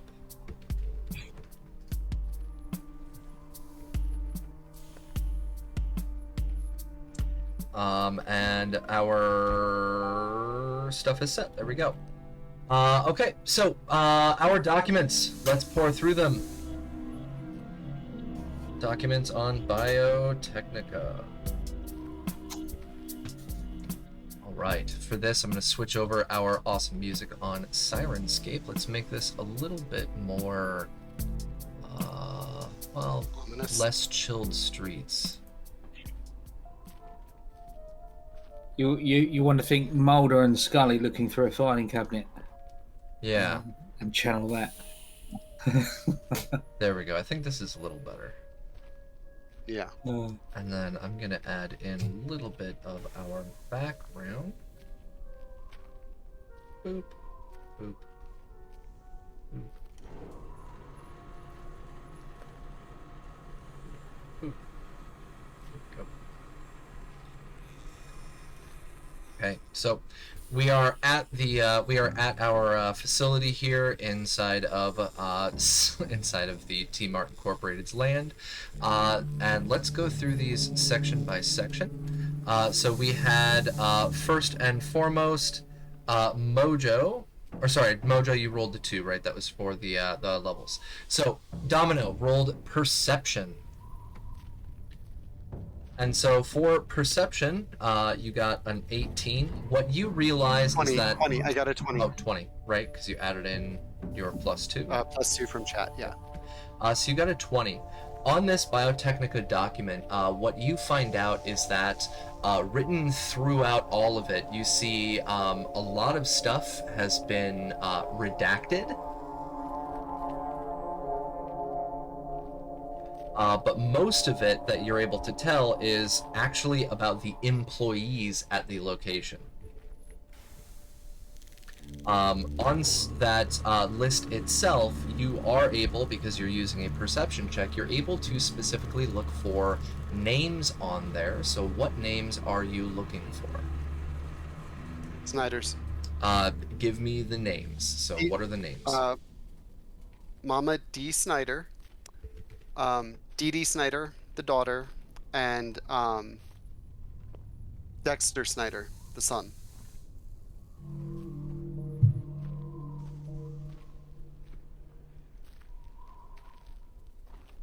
All right. So for the very first one that you are looking for, Mama D. Snyder, you see listed on that document. So she is located on the document, and it says on there, contained. That's what is listed next to it. Okay. As you may remember, you received a message from D.D. Snyder at an earlier point. What you see listed on that document is that you see, what's that called? Isolation. So you see isolation listed out on there. And under Dexter Snyder, what you see is deceased.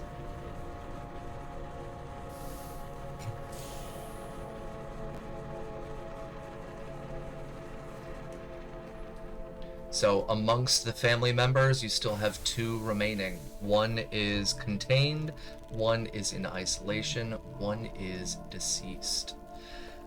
And after the section that you are reading, what you see listed on there is that you see group test results,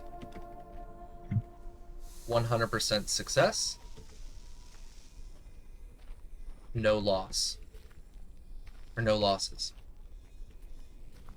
So underneath where all of them are listed at, you see, again, Mama D. Snyder is listed under contained, D.D. Snyder is listed under isolation, and Dexter Snyder is listed under deceased, but there is an additional addendum at the bottom of that list that they are grouped in, and it says group test results, 100% success, no losses. I punch the wall of the AV and share that with Dexter's dead.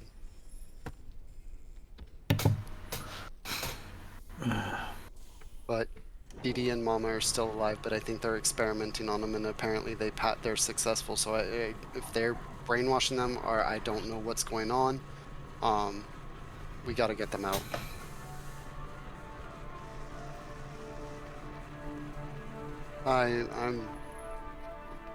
I'll be back in a minute. I need to go for a walk.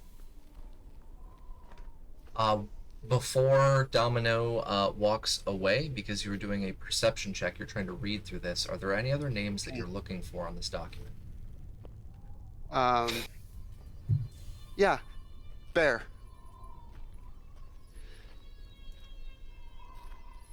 All right. So you are also looking for Bear. You see what's listed out as Johnson, Bear. And under there, you see deceased. But you see, again, that this is grouped in the same section as the others. It was the group test results, 100% success, no losses. And Mags. You do not see an entry for Mad Max. Okay. Bear may have also been alive until recently.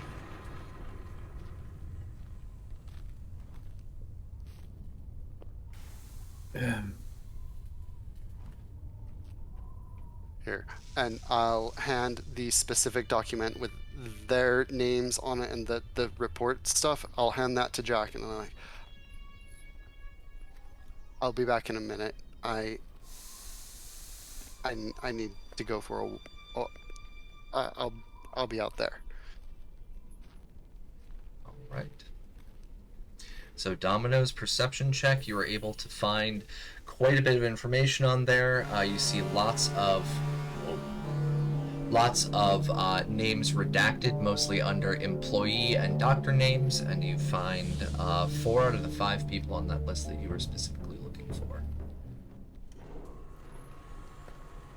All right, Mojo. We have deduction. You came out to a total of 16.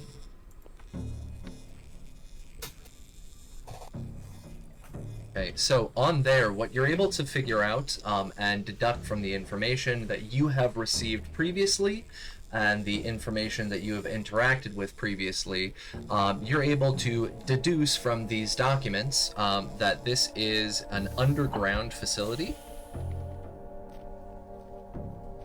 So the facility is located almost exclusively underground. There's very, very little that seems to be on the surface.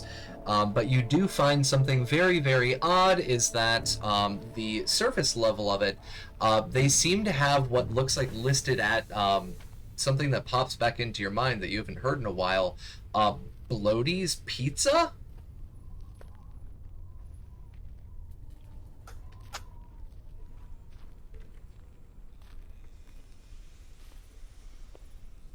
So there's a very good chance that the cover for this location is a Bloaty's Pizza. Further, as you continue going through it, you're able to figure out that this location was specifically chosen for its seclusion. It's pretty far out there. It's not really near any of the major cities. It seems to be kind of in, well, the middle of a desert like your background. And because of that, it's a pretty odd location for a large Bloaty's Pizza. And it is also very secluded as of, like, populations. And that may be done on purpose.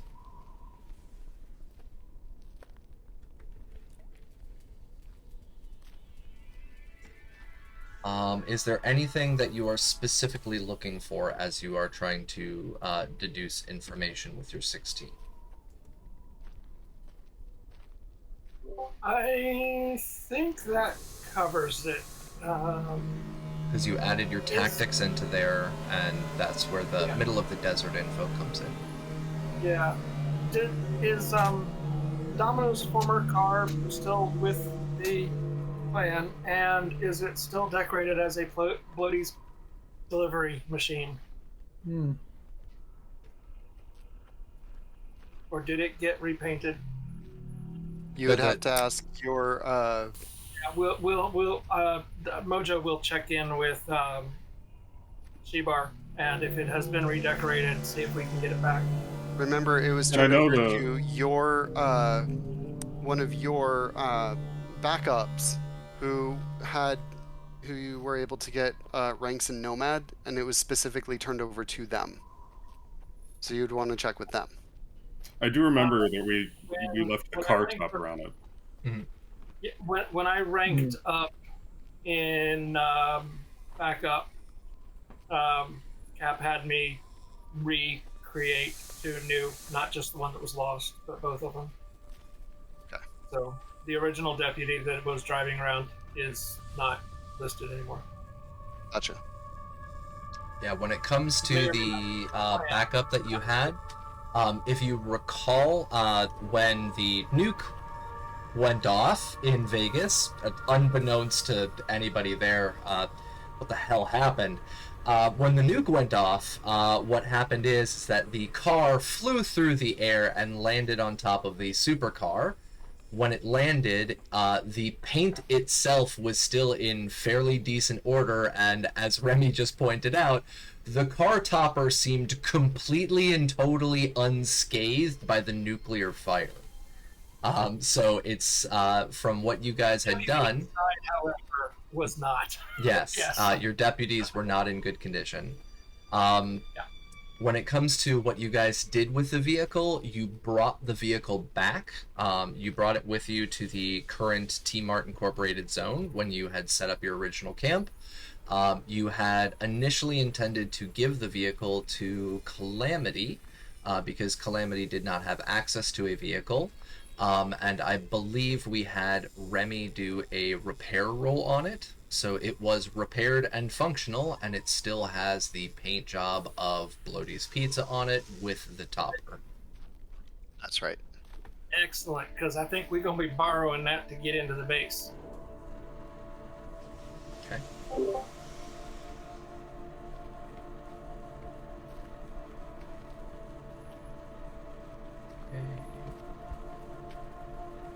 Now, Mhm. you said when we were in Vegas, I developed a good reputation with Bloaties. Would my name be on file with them? Their Texas location? So this was actually something that was brought up by Calamity when Calamity asked me about 3 weeks ago, 3 or 4 sessions ago, in regards to Metacore when they were trying to use their employee IDs to get back into the building. If you recall, data nets are local only, and so her employee ID was not recognized. Neither was T-Bar's. There. Yeah, sorry. ID was not. Yes. Yeah, so their employee ID was not recognized. Their information was not on file.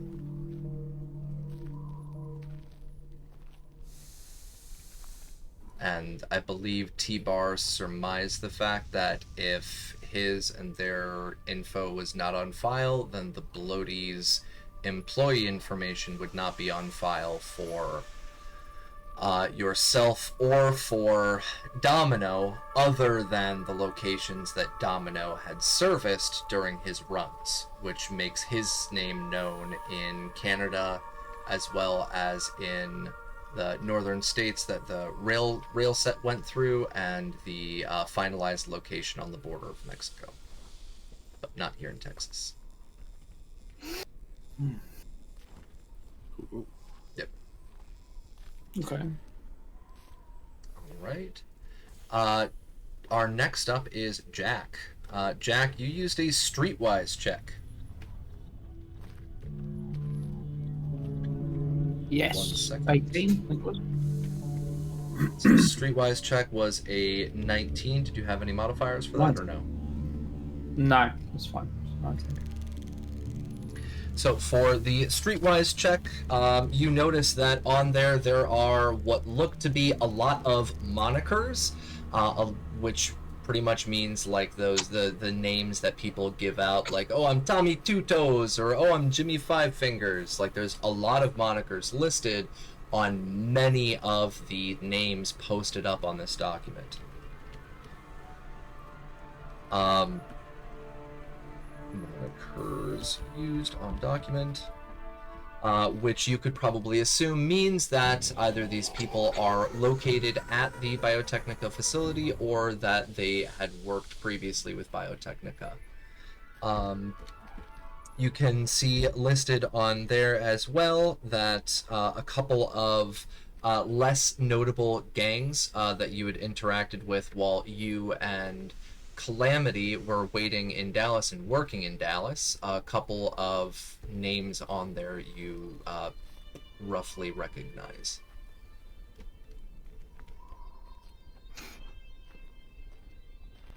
So you recognize some names from document. It's gangers from Dallas. Okay. Now, what else are you looking for on that document? I can let you know based on a 19.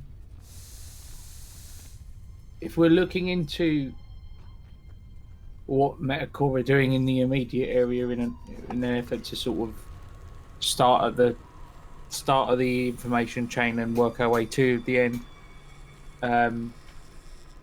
street level operations that are sort of local to that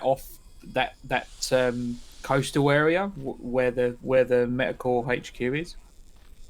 Well, the Metacore HQ you guys have not seen, but the map location has it in the Gulf of Mexico, so it's not all that close. Yeah, no, but I mean the nearest coast. Oh, like ports. Yeah. So all the towns along there. Any details on their street level operations in that area, I guess.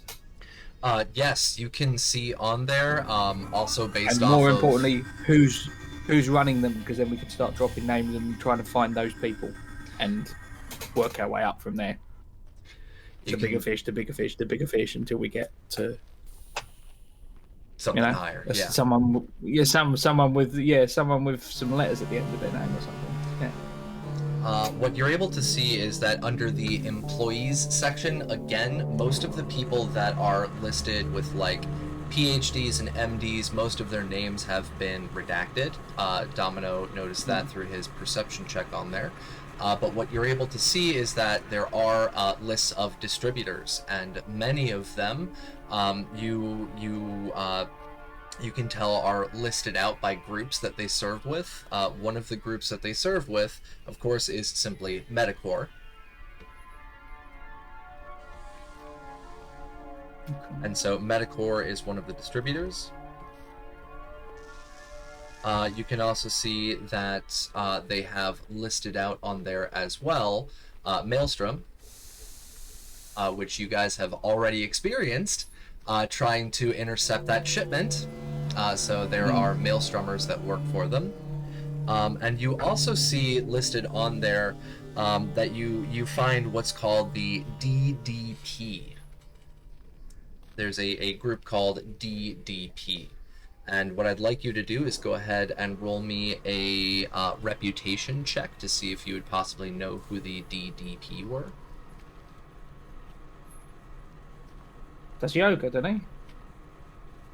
Oh, hang on. Not the yogurt. Target number is a 6. What was the roll? Sorry, I missed that. Is it a reputation? Reputation. Cool.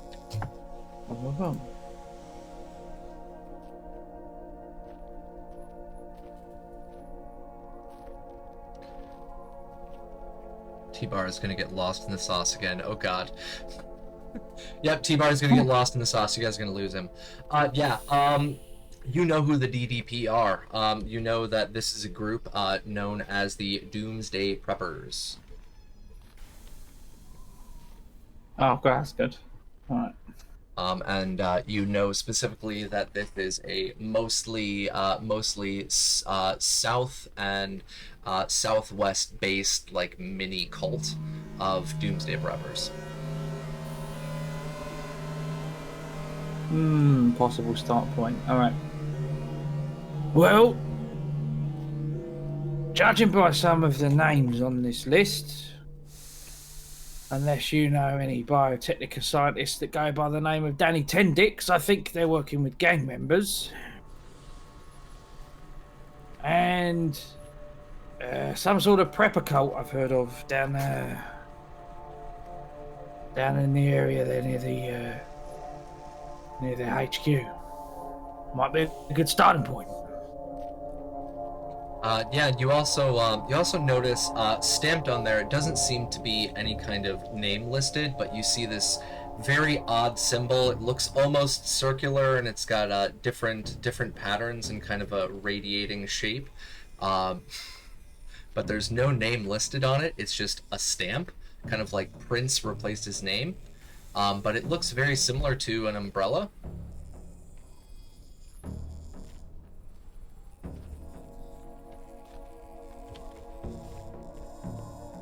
Thanks, chat, for the suggestions.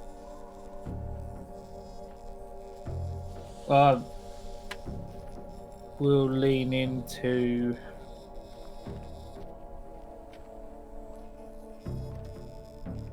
I'd show that symbol around, I guess, to the everyone who's still left in the back of the AV.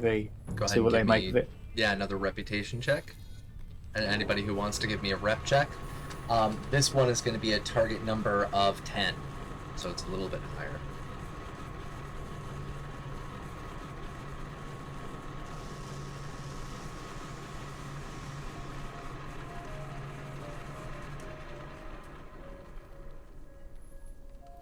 Remy, I have all these pluses. It's actually much worse than an 8. I have some extra pluses added in for something. oh, holy crap, okay. Or do I? Devilish Jack Holmes knows, Mojo knows. Calamity, are you checking this out? Rep. Yeah, rep check. Yeah, rep check. I'm not sure what the 7 in my block is. I don't know what it's adding with that. Be your call stat, probably. My rep is 6. My rank is 6 in Lawman and 4 in Nomad. So neither of those is 7. Yeah, but reputation's also your call stat. Oh, cool. Yeah. Yeah, it uses cool. Yeah, cool is 7. That's why I always get really good rep rolls, because I've got Right. 8. So. Okay. All right. So Jack knows it. Mojo knows it. Calamity doesn't really recognize the symbol. Remy doesn't really recognize the symbol. It makes more sense that Jack and Mojo might. This seems to be some kind of company named Umbrella, and what they do is they usually, similar to Biotechnica, they usually release medical technologies.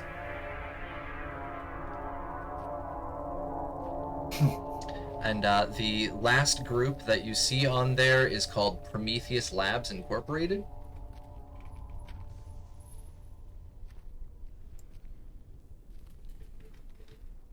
If you want to give me another rep check, see if you know Prometheus Labs.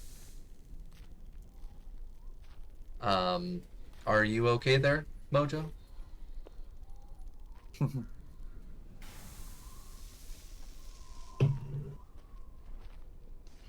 Alright, this one's going to be a 15. Jack knows it. God damn, Jack. Jack knows everything. Mojo, you match a 15, so that would be a fail. Remy is a 9, don't know. And Raven, that's a 9, or that's a 10, don't know. Jack somehow just seems to fucking know these places. Prometheus Labs is yet another, like, biological company. What they do is they actually release the kind of weirder things. There was a recent shipment that was stolen from Biotechnica, where they were rocket launchers designed to like dissolve after being used. And those rocket launchers use Prometheus Labs technologies to disintegrate the steel, metal, and the technological components into nothing. So they do some very odd work, and they do both medical and chemical technologies. So these were listed under distribution. They were also listed under cooperation.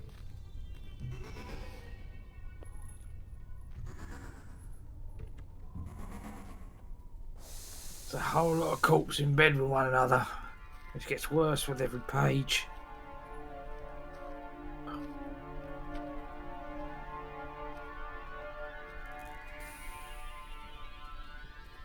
Anything else that you were looking for? You got 19.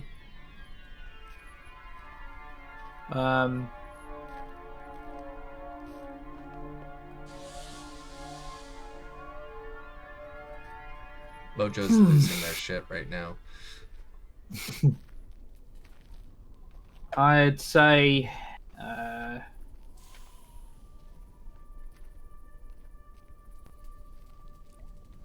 dates.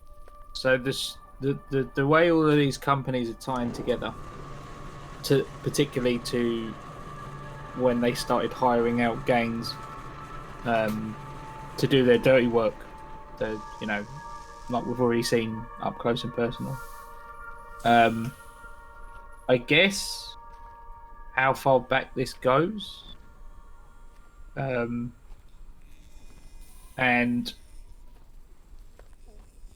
I'm trying to get a sense of a timeline, I guess, of so if they've got if they're listing some of their operations on this thing by who they're employing to do them, then presumably there would be a timeline, a start and an end date. I don't want to turn up late to the party and they've already won, kind of thing. So I want to get a sense of time. They're ultimately up to something larger, and I suppose the most important date Jack is looking for is in relation to the cloning aspect when it comes to Biotechnica. With how that maybe directly relates to him. Yeah, with a streetwise check, dates really aren't something that would be very streetwise information. But when it comes to what you are looking on with the cooperation to the distributors and recognizing some of the names, what you do notice with dates and stuff is that it goes all the way back to. Give me 1 second.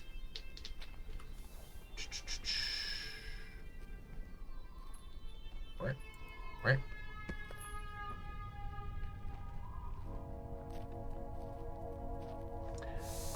You see the beginning list date. So it says on there, partnership founded 1918.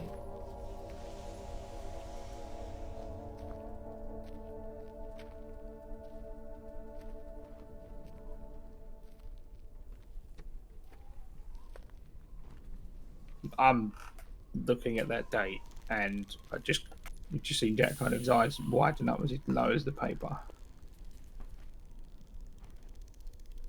And listed next to that date, you can see on there, you see SFP.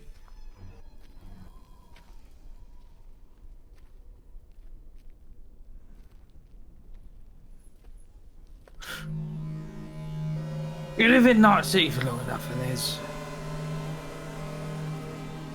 countless conspiracy theories, right? Going all the way back. The streets have a habit of spicing things up when they get a bit slow.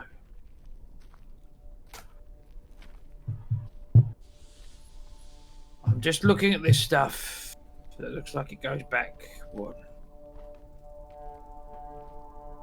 over 100 years, but according to this.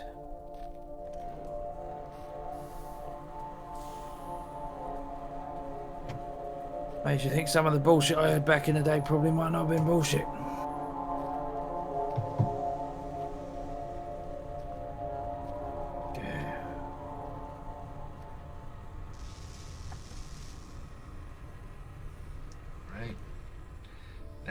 going to move on from our streetwise check.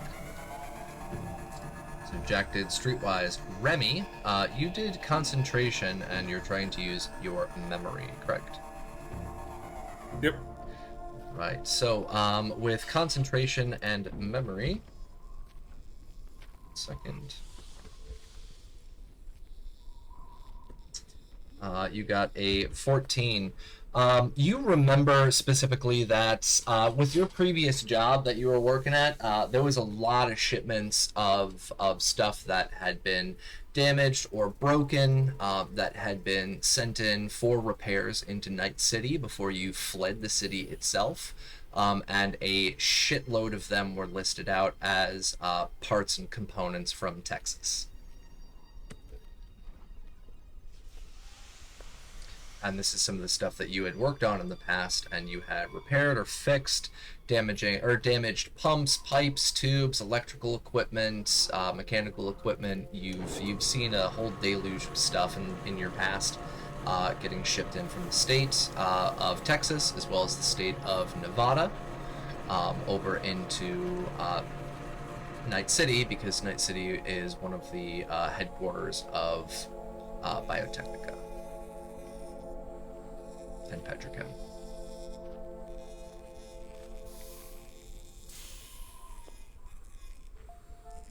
Duly noted.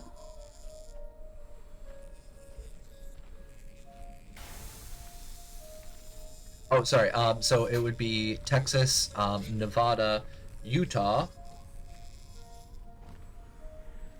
Washington,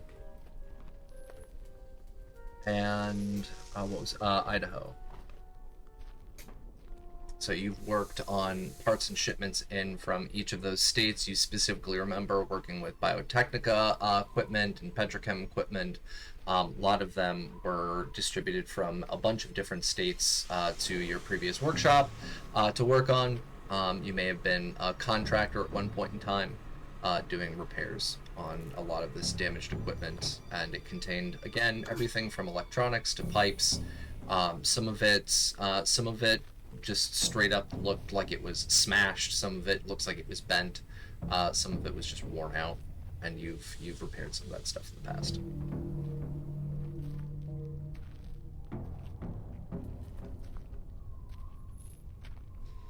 Anything else? Anything that you would try to be thinking about from your memory? No,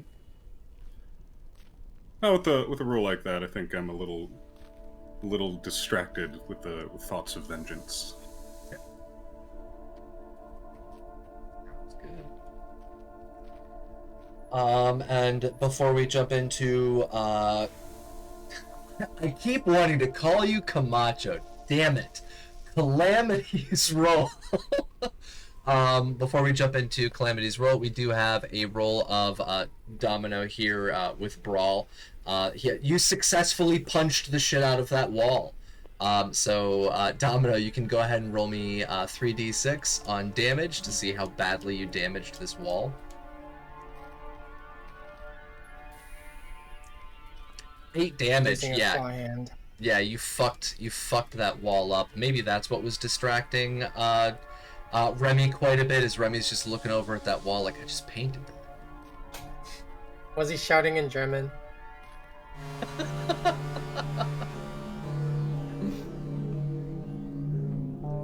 You see a cleaning bot coming by, just like, oh my god.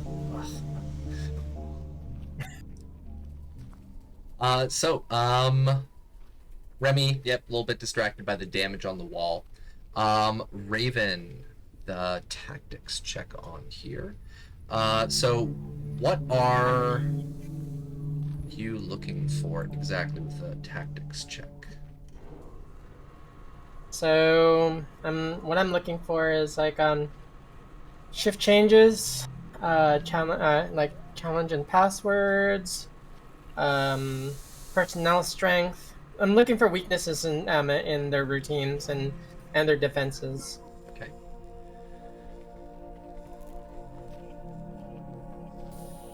we got a tactics 20. What you see on there is that most of the people, again, are redacted when it comes to the medical facility. But when it comes to what was already discovered by the Streetwise check, is that there's a shitload of cooperation with other companies, but none of them seem to be any military companies. So the majority of support companies. Well, I'm looking for like um like it has to do with like security. Yeah, that's what So I'm like trying make to point out, is okay. that it's Okay. mostly a medical, recognized as a medical facility. It's not really treated like a military style facility. Okay. Yeah. So So the majority of support companies are biotechnical. They are not military. You can see that when it comes to security, they do have some kind of like centralized security area. But it seems to be almost exclusively monitored by video cameras.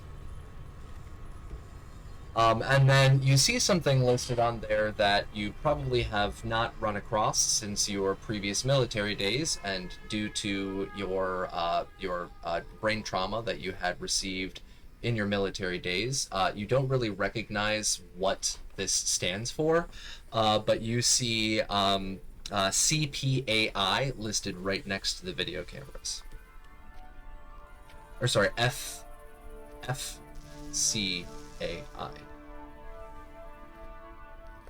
make a note of it. Okay. If you want to give me a concentration check to see if you can remember what FCAI is, or you can share the information with somebody else, they might know.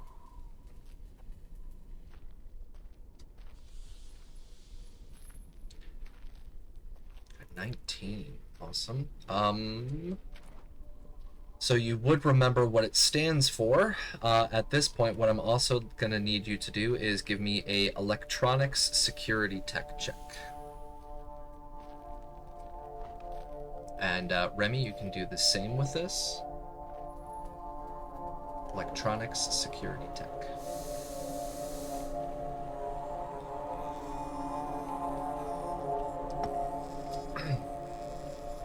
Calamity doesn't know the specifics of the information. Remy does know exactly what this is talking about once it is mentioned. Calamity, you're like FCAI. That was. FCAI was the full capacity artificial intelligence. And just a heads up, you can add your field expertise to that, Rim.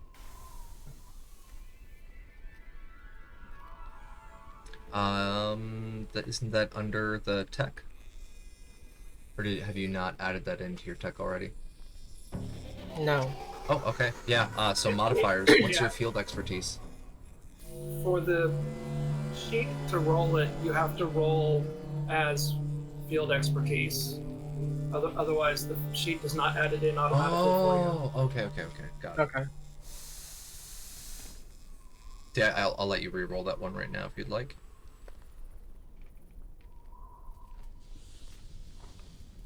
Okay.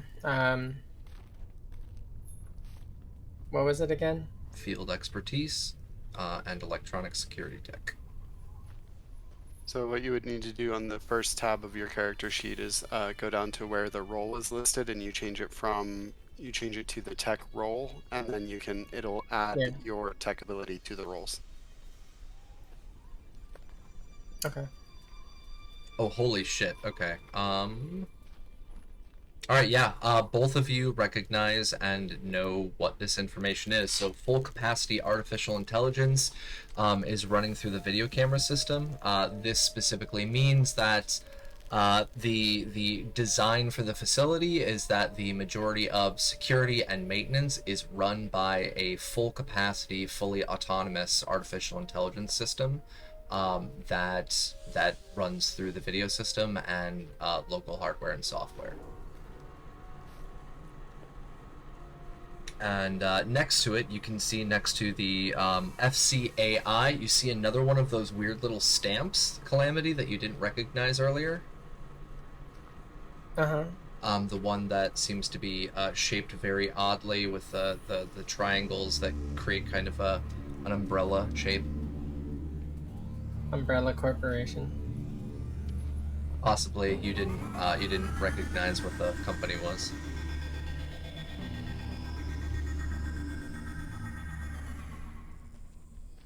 So it does Oh, go ahead. anything that I search, it doesn't tell me like personnel, like their strengths, or like how many personnel at any given time like during shifts or shift change. When it comes to shift capacity, again, a lot of the names are directly redacted. So that would mean to you... numbers. Yes, yeah, I know, but what I'm saying is that would mean to you that the majority of people that are on shift at any given time are almost exclusively medical personnel. Okay. So using your tactics knowledge, that means that this location would have a minimal hands-on security. Okay. Not exactly what I was looking for, but all right. Yeah, you were talking about like shift changes and like personnel movement for like when somebody could possibly get into like a shift change itself. Just slip in. Yeah, the Or, majority like, of them come in simply as medical personnel. But if you look on there with a 20, you can see that there are hours listed. And so the hours seem to be listed at 0400 to 1800. And then you see a backslash, and then it's 1800-0400. Okay. So that would be an optimal time to strike, one of those two times.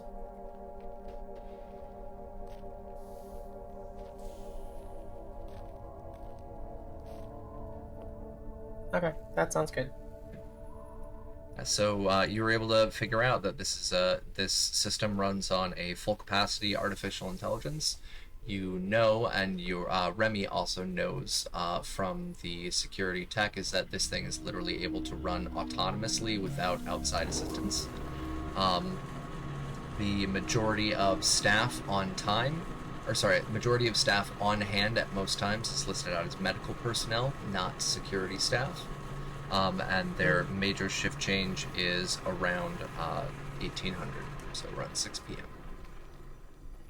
One last thing: is there any references as to like defenses of the facility?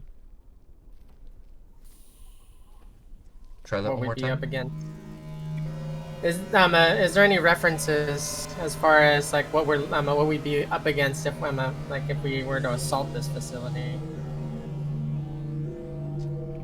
Yeah, so the defenses, anything that you do see when it comes defenses-wise and tactics-wise, you can see that there are incoming shipments of large capacitors that seem to be used for some kind of defense network within the building. The information on there, you're not totally sure what it stands for. Most of it has to do with like wattage and lens sizes, so you're not exactly sure what's going on with that. But you do know that it does have listed defense network that relies on something about wattages and sizes. Could be a laser grid or freaking electrical discharge type of defense. Most likely.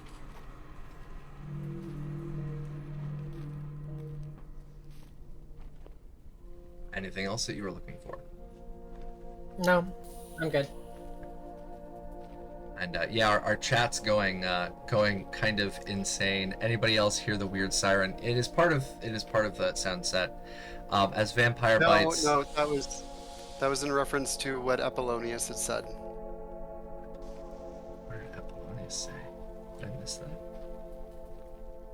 Two above the one where about the weird siren. Time to feed the pizza hog? No. Oh, I lost Fine, chat. no. I lost my chat. Okay, that's fun. Yeah. Apollonius said, it's the whatever's being made is made in Silent Hill. And I was like, does anybody else hear that weird siren? Oh, okay. I thought you were talking about our sunset. Every once in a while, we No, will no, get no. like kind of a siren noise in there, and I was like, Yeah. maybe it's from there. But yeah, Vampire has posted on there just a little sum up of what's kind of being shared. Reposting for Capricious. Prometheus, Umbrella, Biotechnica, that sauce in the Bloaty's pizza is just the beginning. Biologicals and nukes. This universe isn't headed towards 2077. It is headed towards Fallout 2D20. Yeah. SCP was a Biotechnica employee too. Yeah, SCP was his moniker, the abbreviation for his name. He didn't give out his full name to anybody, Yep. even to his employees. Why does it feel like Aperture is involved? You didn't notice in Aperture Laboratories? Yeah, you're not sure. The pizza's a lie. The pizza is a lie. In fact, yes, the pizza is a lie. I'll confirm that. The cake is real, though. Don't believe that. All right, so we've got all of our different roles completed now, including our Brawling Dex check. This is the information that all of you were able to obtain, and as I mentioned before, there are schematics that you guys get a copy of as well. Again, it looks like this location is majority underground. It's got many different levels to it, but the top level is literally a Bloaty's Pizza. I go to see Kali.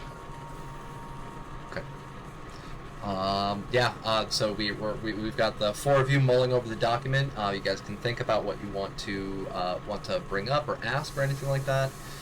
Domino, you head over to Kali, and Kali's there over at the pretty much like the nurses' station inside of the main building. It's like, oh, hey, Domino, what's up? I need a little help with my hand.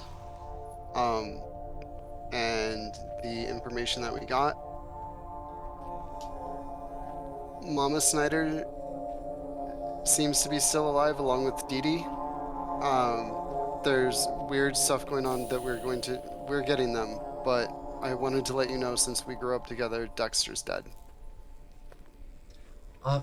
I'm so sorry to hear that.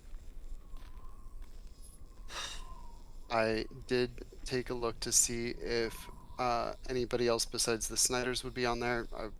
On a whim, I checked for Bear's name and Mag's name, and Bear's name was listed there as deceased. Mag's was not. So, Why would they have Bear's name?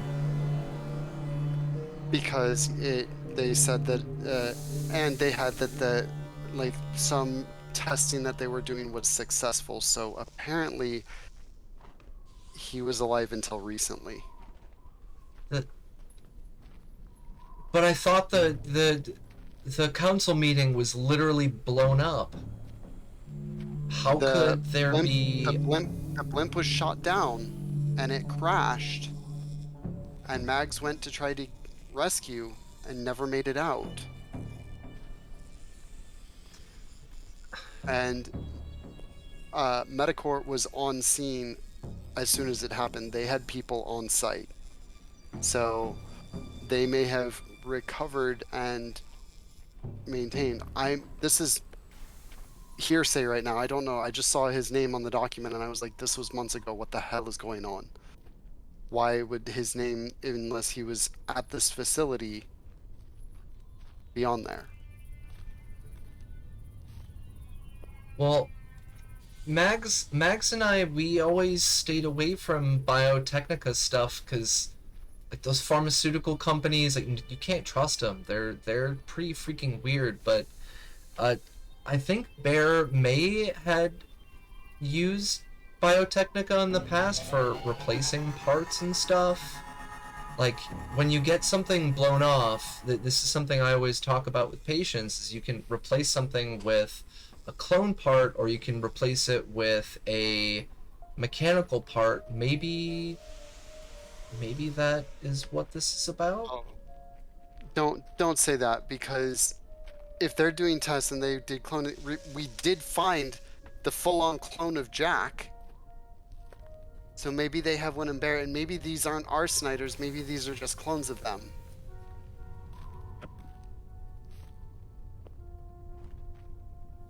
have you ever would go gotten a clone part? I Not have. that Can you I- check on the not that I list for know me? of. Yeah, I'll go back and look. Yeah, I'll go back and look. Oh, okay. Yeah, let me know. And here, she hands you some gauze to wrap your hand up. Okay. I wrap my hand up, I go back, and I look for all of our names and Kali's name. Okay, give me 1 second. I gotta go back to that location in my document because you said you wanted to go talk with Kali, so I was pulling up Kali's stuff. Yeah, sorry. Hold on one moment. Also, Cap, I think your Twitch is disconnected again. Not the stream, but your chat. Oh, that's no bueno. I will refresh. No, it was just frozen. It wasn't out. It was I just don't frozen. think. I don't think it was. I think he hadn't like scrolled down to the bottom. Either way. That is also possible. Sorry, give me 1 more second. I'm waiting for this to finish loading up. No worries. Oh, Tabletop troops raid! Thank you, tabletop troops. Hey, welcome. we get a raid? Oh, awesome! Yeah. Raid! Thank you, tabletop troops. Thank you very much. Appreciate it. Well, welcome in, folks. We are at the tail end of our session for Cyberpunk. Cyberpunk Goes Nomad. Our players right now are currently investigating a bunch of documents that they got in regards to a biotechnica facility out in the deserts of Texas, and they're trying to figure out what the actual hell is going on with all of this paperwork. And I'm trying to get back to my files because I closed one. Now I can't find my GM sheet again. Ah! ¿Dónde? ¿Dónde está la Biblioteca? biblioteca? I knew it. Omelette du fromage. Something about cheese? Cheese omelet. Hold on 1 second. Oh, there we go. Okay, found it. Okay, I finally found my finally found my freaking file. Okay, file's opening up. 1 more second, folks. Gotta scroll on down.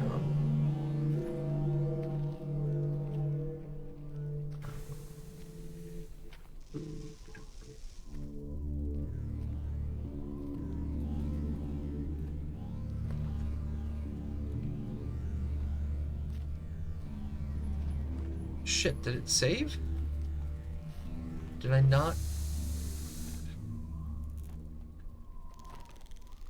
Okay, there we go. Okay, I got it. Okay, so what are we looking for? What are we looking for? All of us. And Kali's names. So, Jack, Calamity, Remy, Mojo, me. Okay. So go ahead and give me a perception check. Okay. Is there another +2 in chat? Do we have any other +2s in chat? We do, in fact, have another +2 in chat. It is from Outrunner. Thank you, Outrunner. So I have a 22. Hot damn. All right. So let us go into this list of individuals. So this is our second check. All right. So who are you looking for? Let's go through these. Jack Holmes. Jack Holmes. You find his name listed on there, and it says unknown. Okay. Calamity. You find Calamity's name listed on there, and it says unknown. Remy Johnson. Remy, have you ever gotten a replacement? I got cyber replacements, not clone parts. Okay. You do not see his name listed on there. Mojo? Mojo, have you received any clone parts? All right. You do not find Mojo's name on there. And mine? Have you received any clone parts? Not that I... Oh, I don't think so. You see your name listed on there, and it says unknown. T-Bar?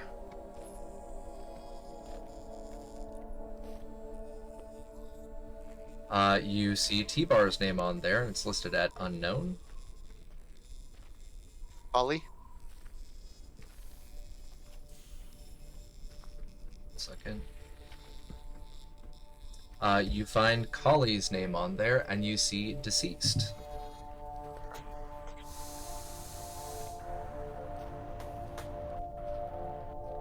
Wait. Okay. And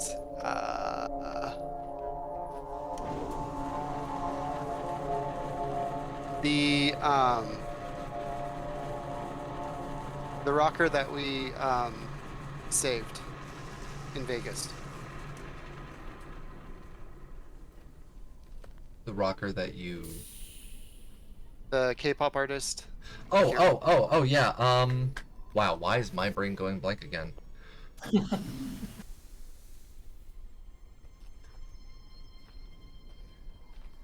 Your friend. Yeah, I always forget. Azrael Knox. Azrael Knox, you see unknown. Unknown. What about the one who does all the risque vid feeds that Mags and I used to watch? You do not see what is that? Cat Alley cat cats. lady? Yeah, you Alley don't find the cats. cat lady. I was at Ellen Spacey. Yeah. Yeah. Okay. All right. Cool. And, So now, Yeah, Calamity's name, you see the moniker on there, you don't see the actual written name. yeah. And it's the same thing for T-Bar, you see a moniker on there, you don't see the actual written name, it is redacted. Okay. So I bring this all up to the group. So now, you guys might have you might have clones out there somewhere. Callie may have had a clone, but it's dead. There might be a clone of me. And now I don't know if I can trust the information about the Snyders, whether they're real or clones.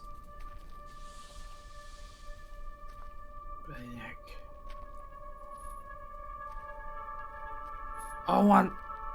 no. No, it won't be right.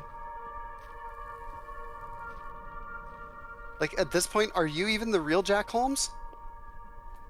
Don't start, you little wanker, alright? No, I'm legitimately asking at this point.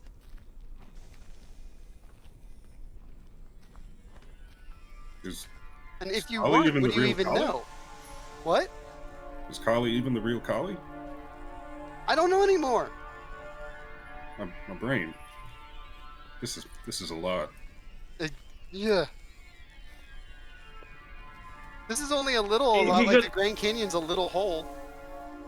If you're gonna start getting existential about it, it doesn't really matter. We've all been together for above game jam. How long now? What, like months? Well, I'll Hey, just say well, months. you've I've been with them for a couple of months. The rest Yeah, of that's the what I group mean, has yeah, been yeah. together for years. You say I'm that, referring to our.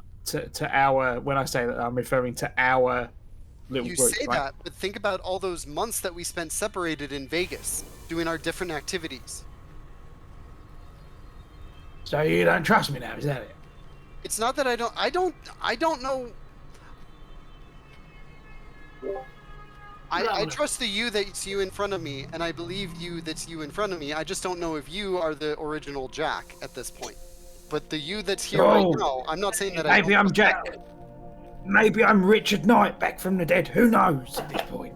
Yeah. With everything we've just read. Yeah. Michael Knight.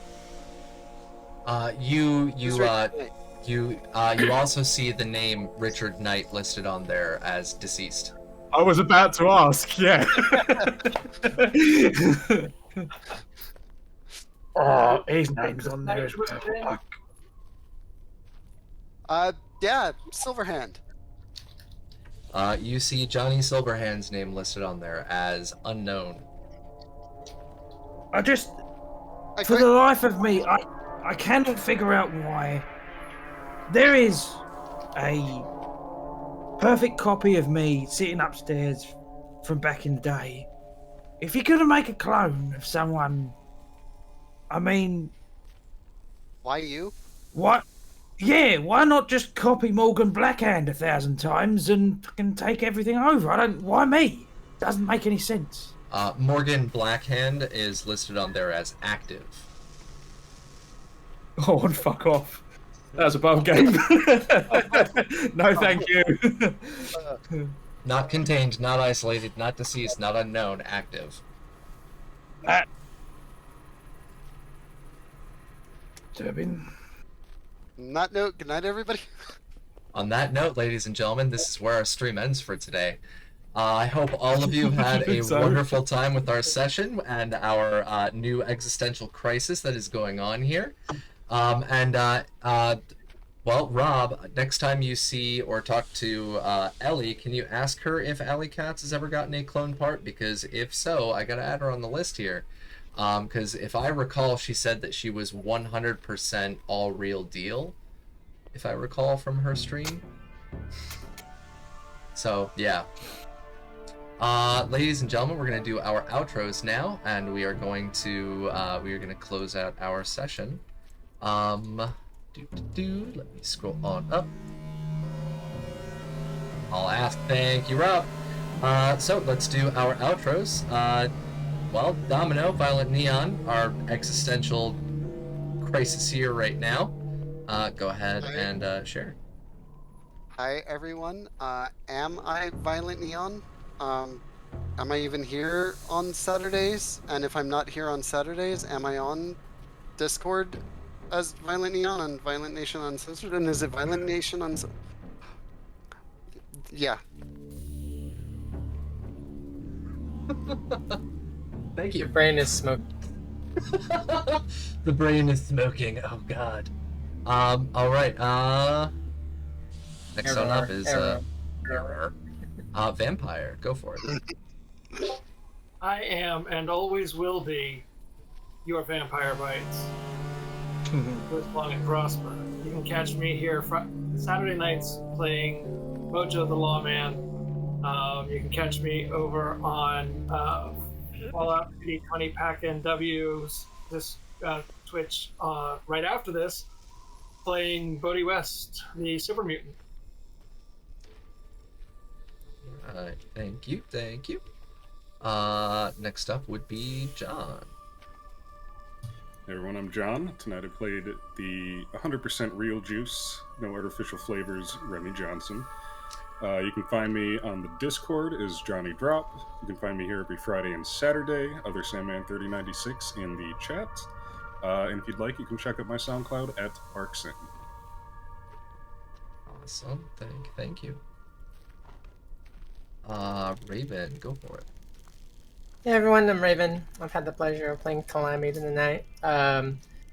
You can catch me all over the internet at Doña Trece Cuervo. At this point, are we clones? Are we not clones? Doesn't really matter. Are we plugged into to a matrix somewhere, just sleeping away, dreaming this all up? I don't know. You have to catch us in 2 weeks to follow the paper trail. Thank you. Thank you. And Chuggy is not here, so I will outro for Chuggy. Chuggy has been our not currently present owner of T-Mart Incorporated, the newest competitor in regards to the distribution networks in Texas, and has been very busy with Shebar. You can find him over on Chuggy305 on Twitch or over on YouTube by following the link. Captain Mark. Yeah, Captain Mark. Mark here every Saturday for Nomads and Friday for Fallout.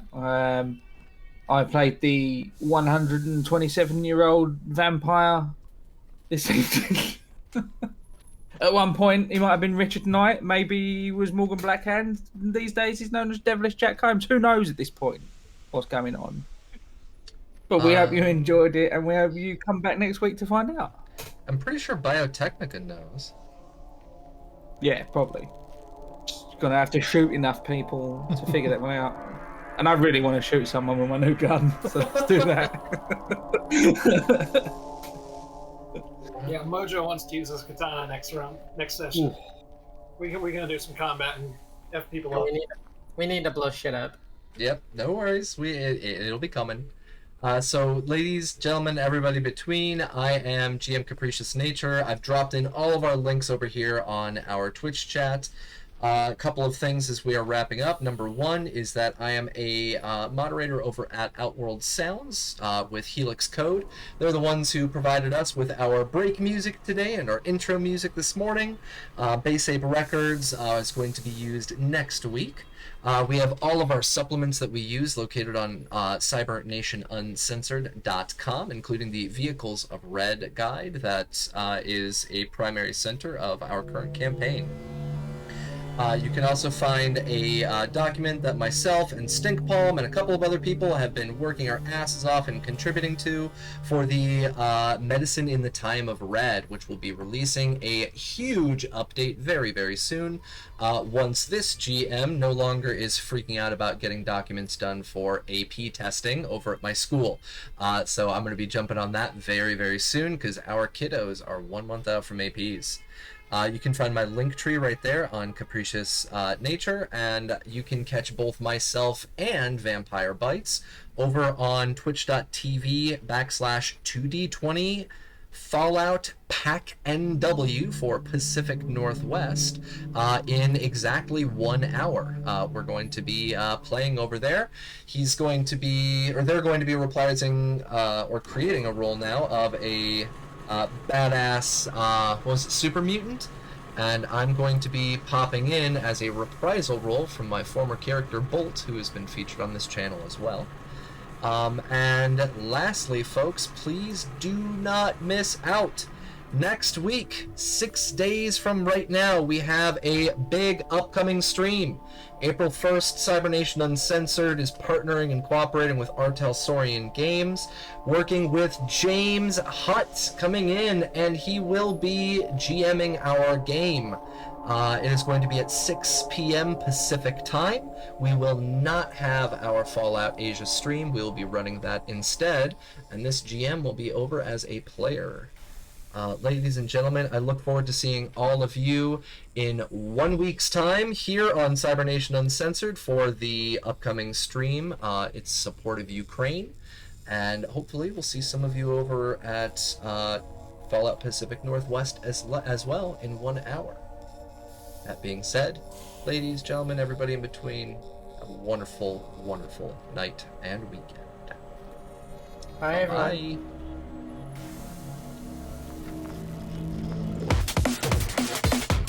Cybernation Uncensored.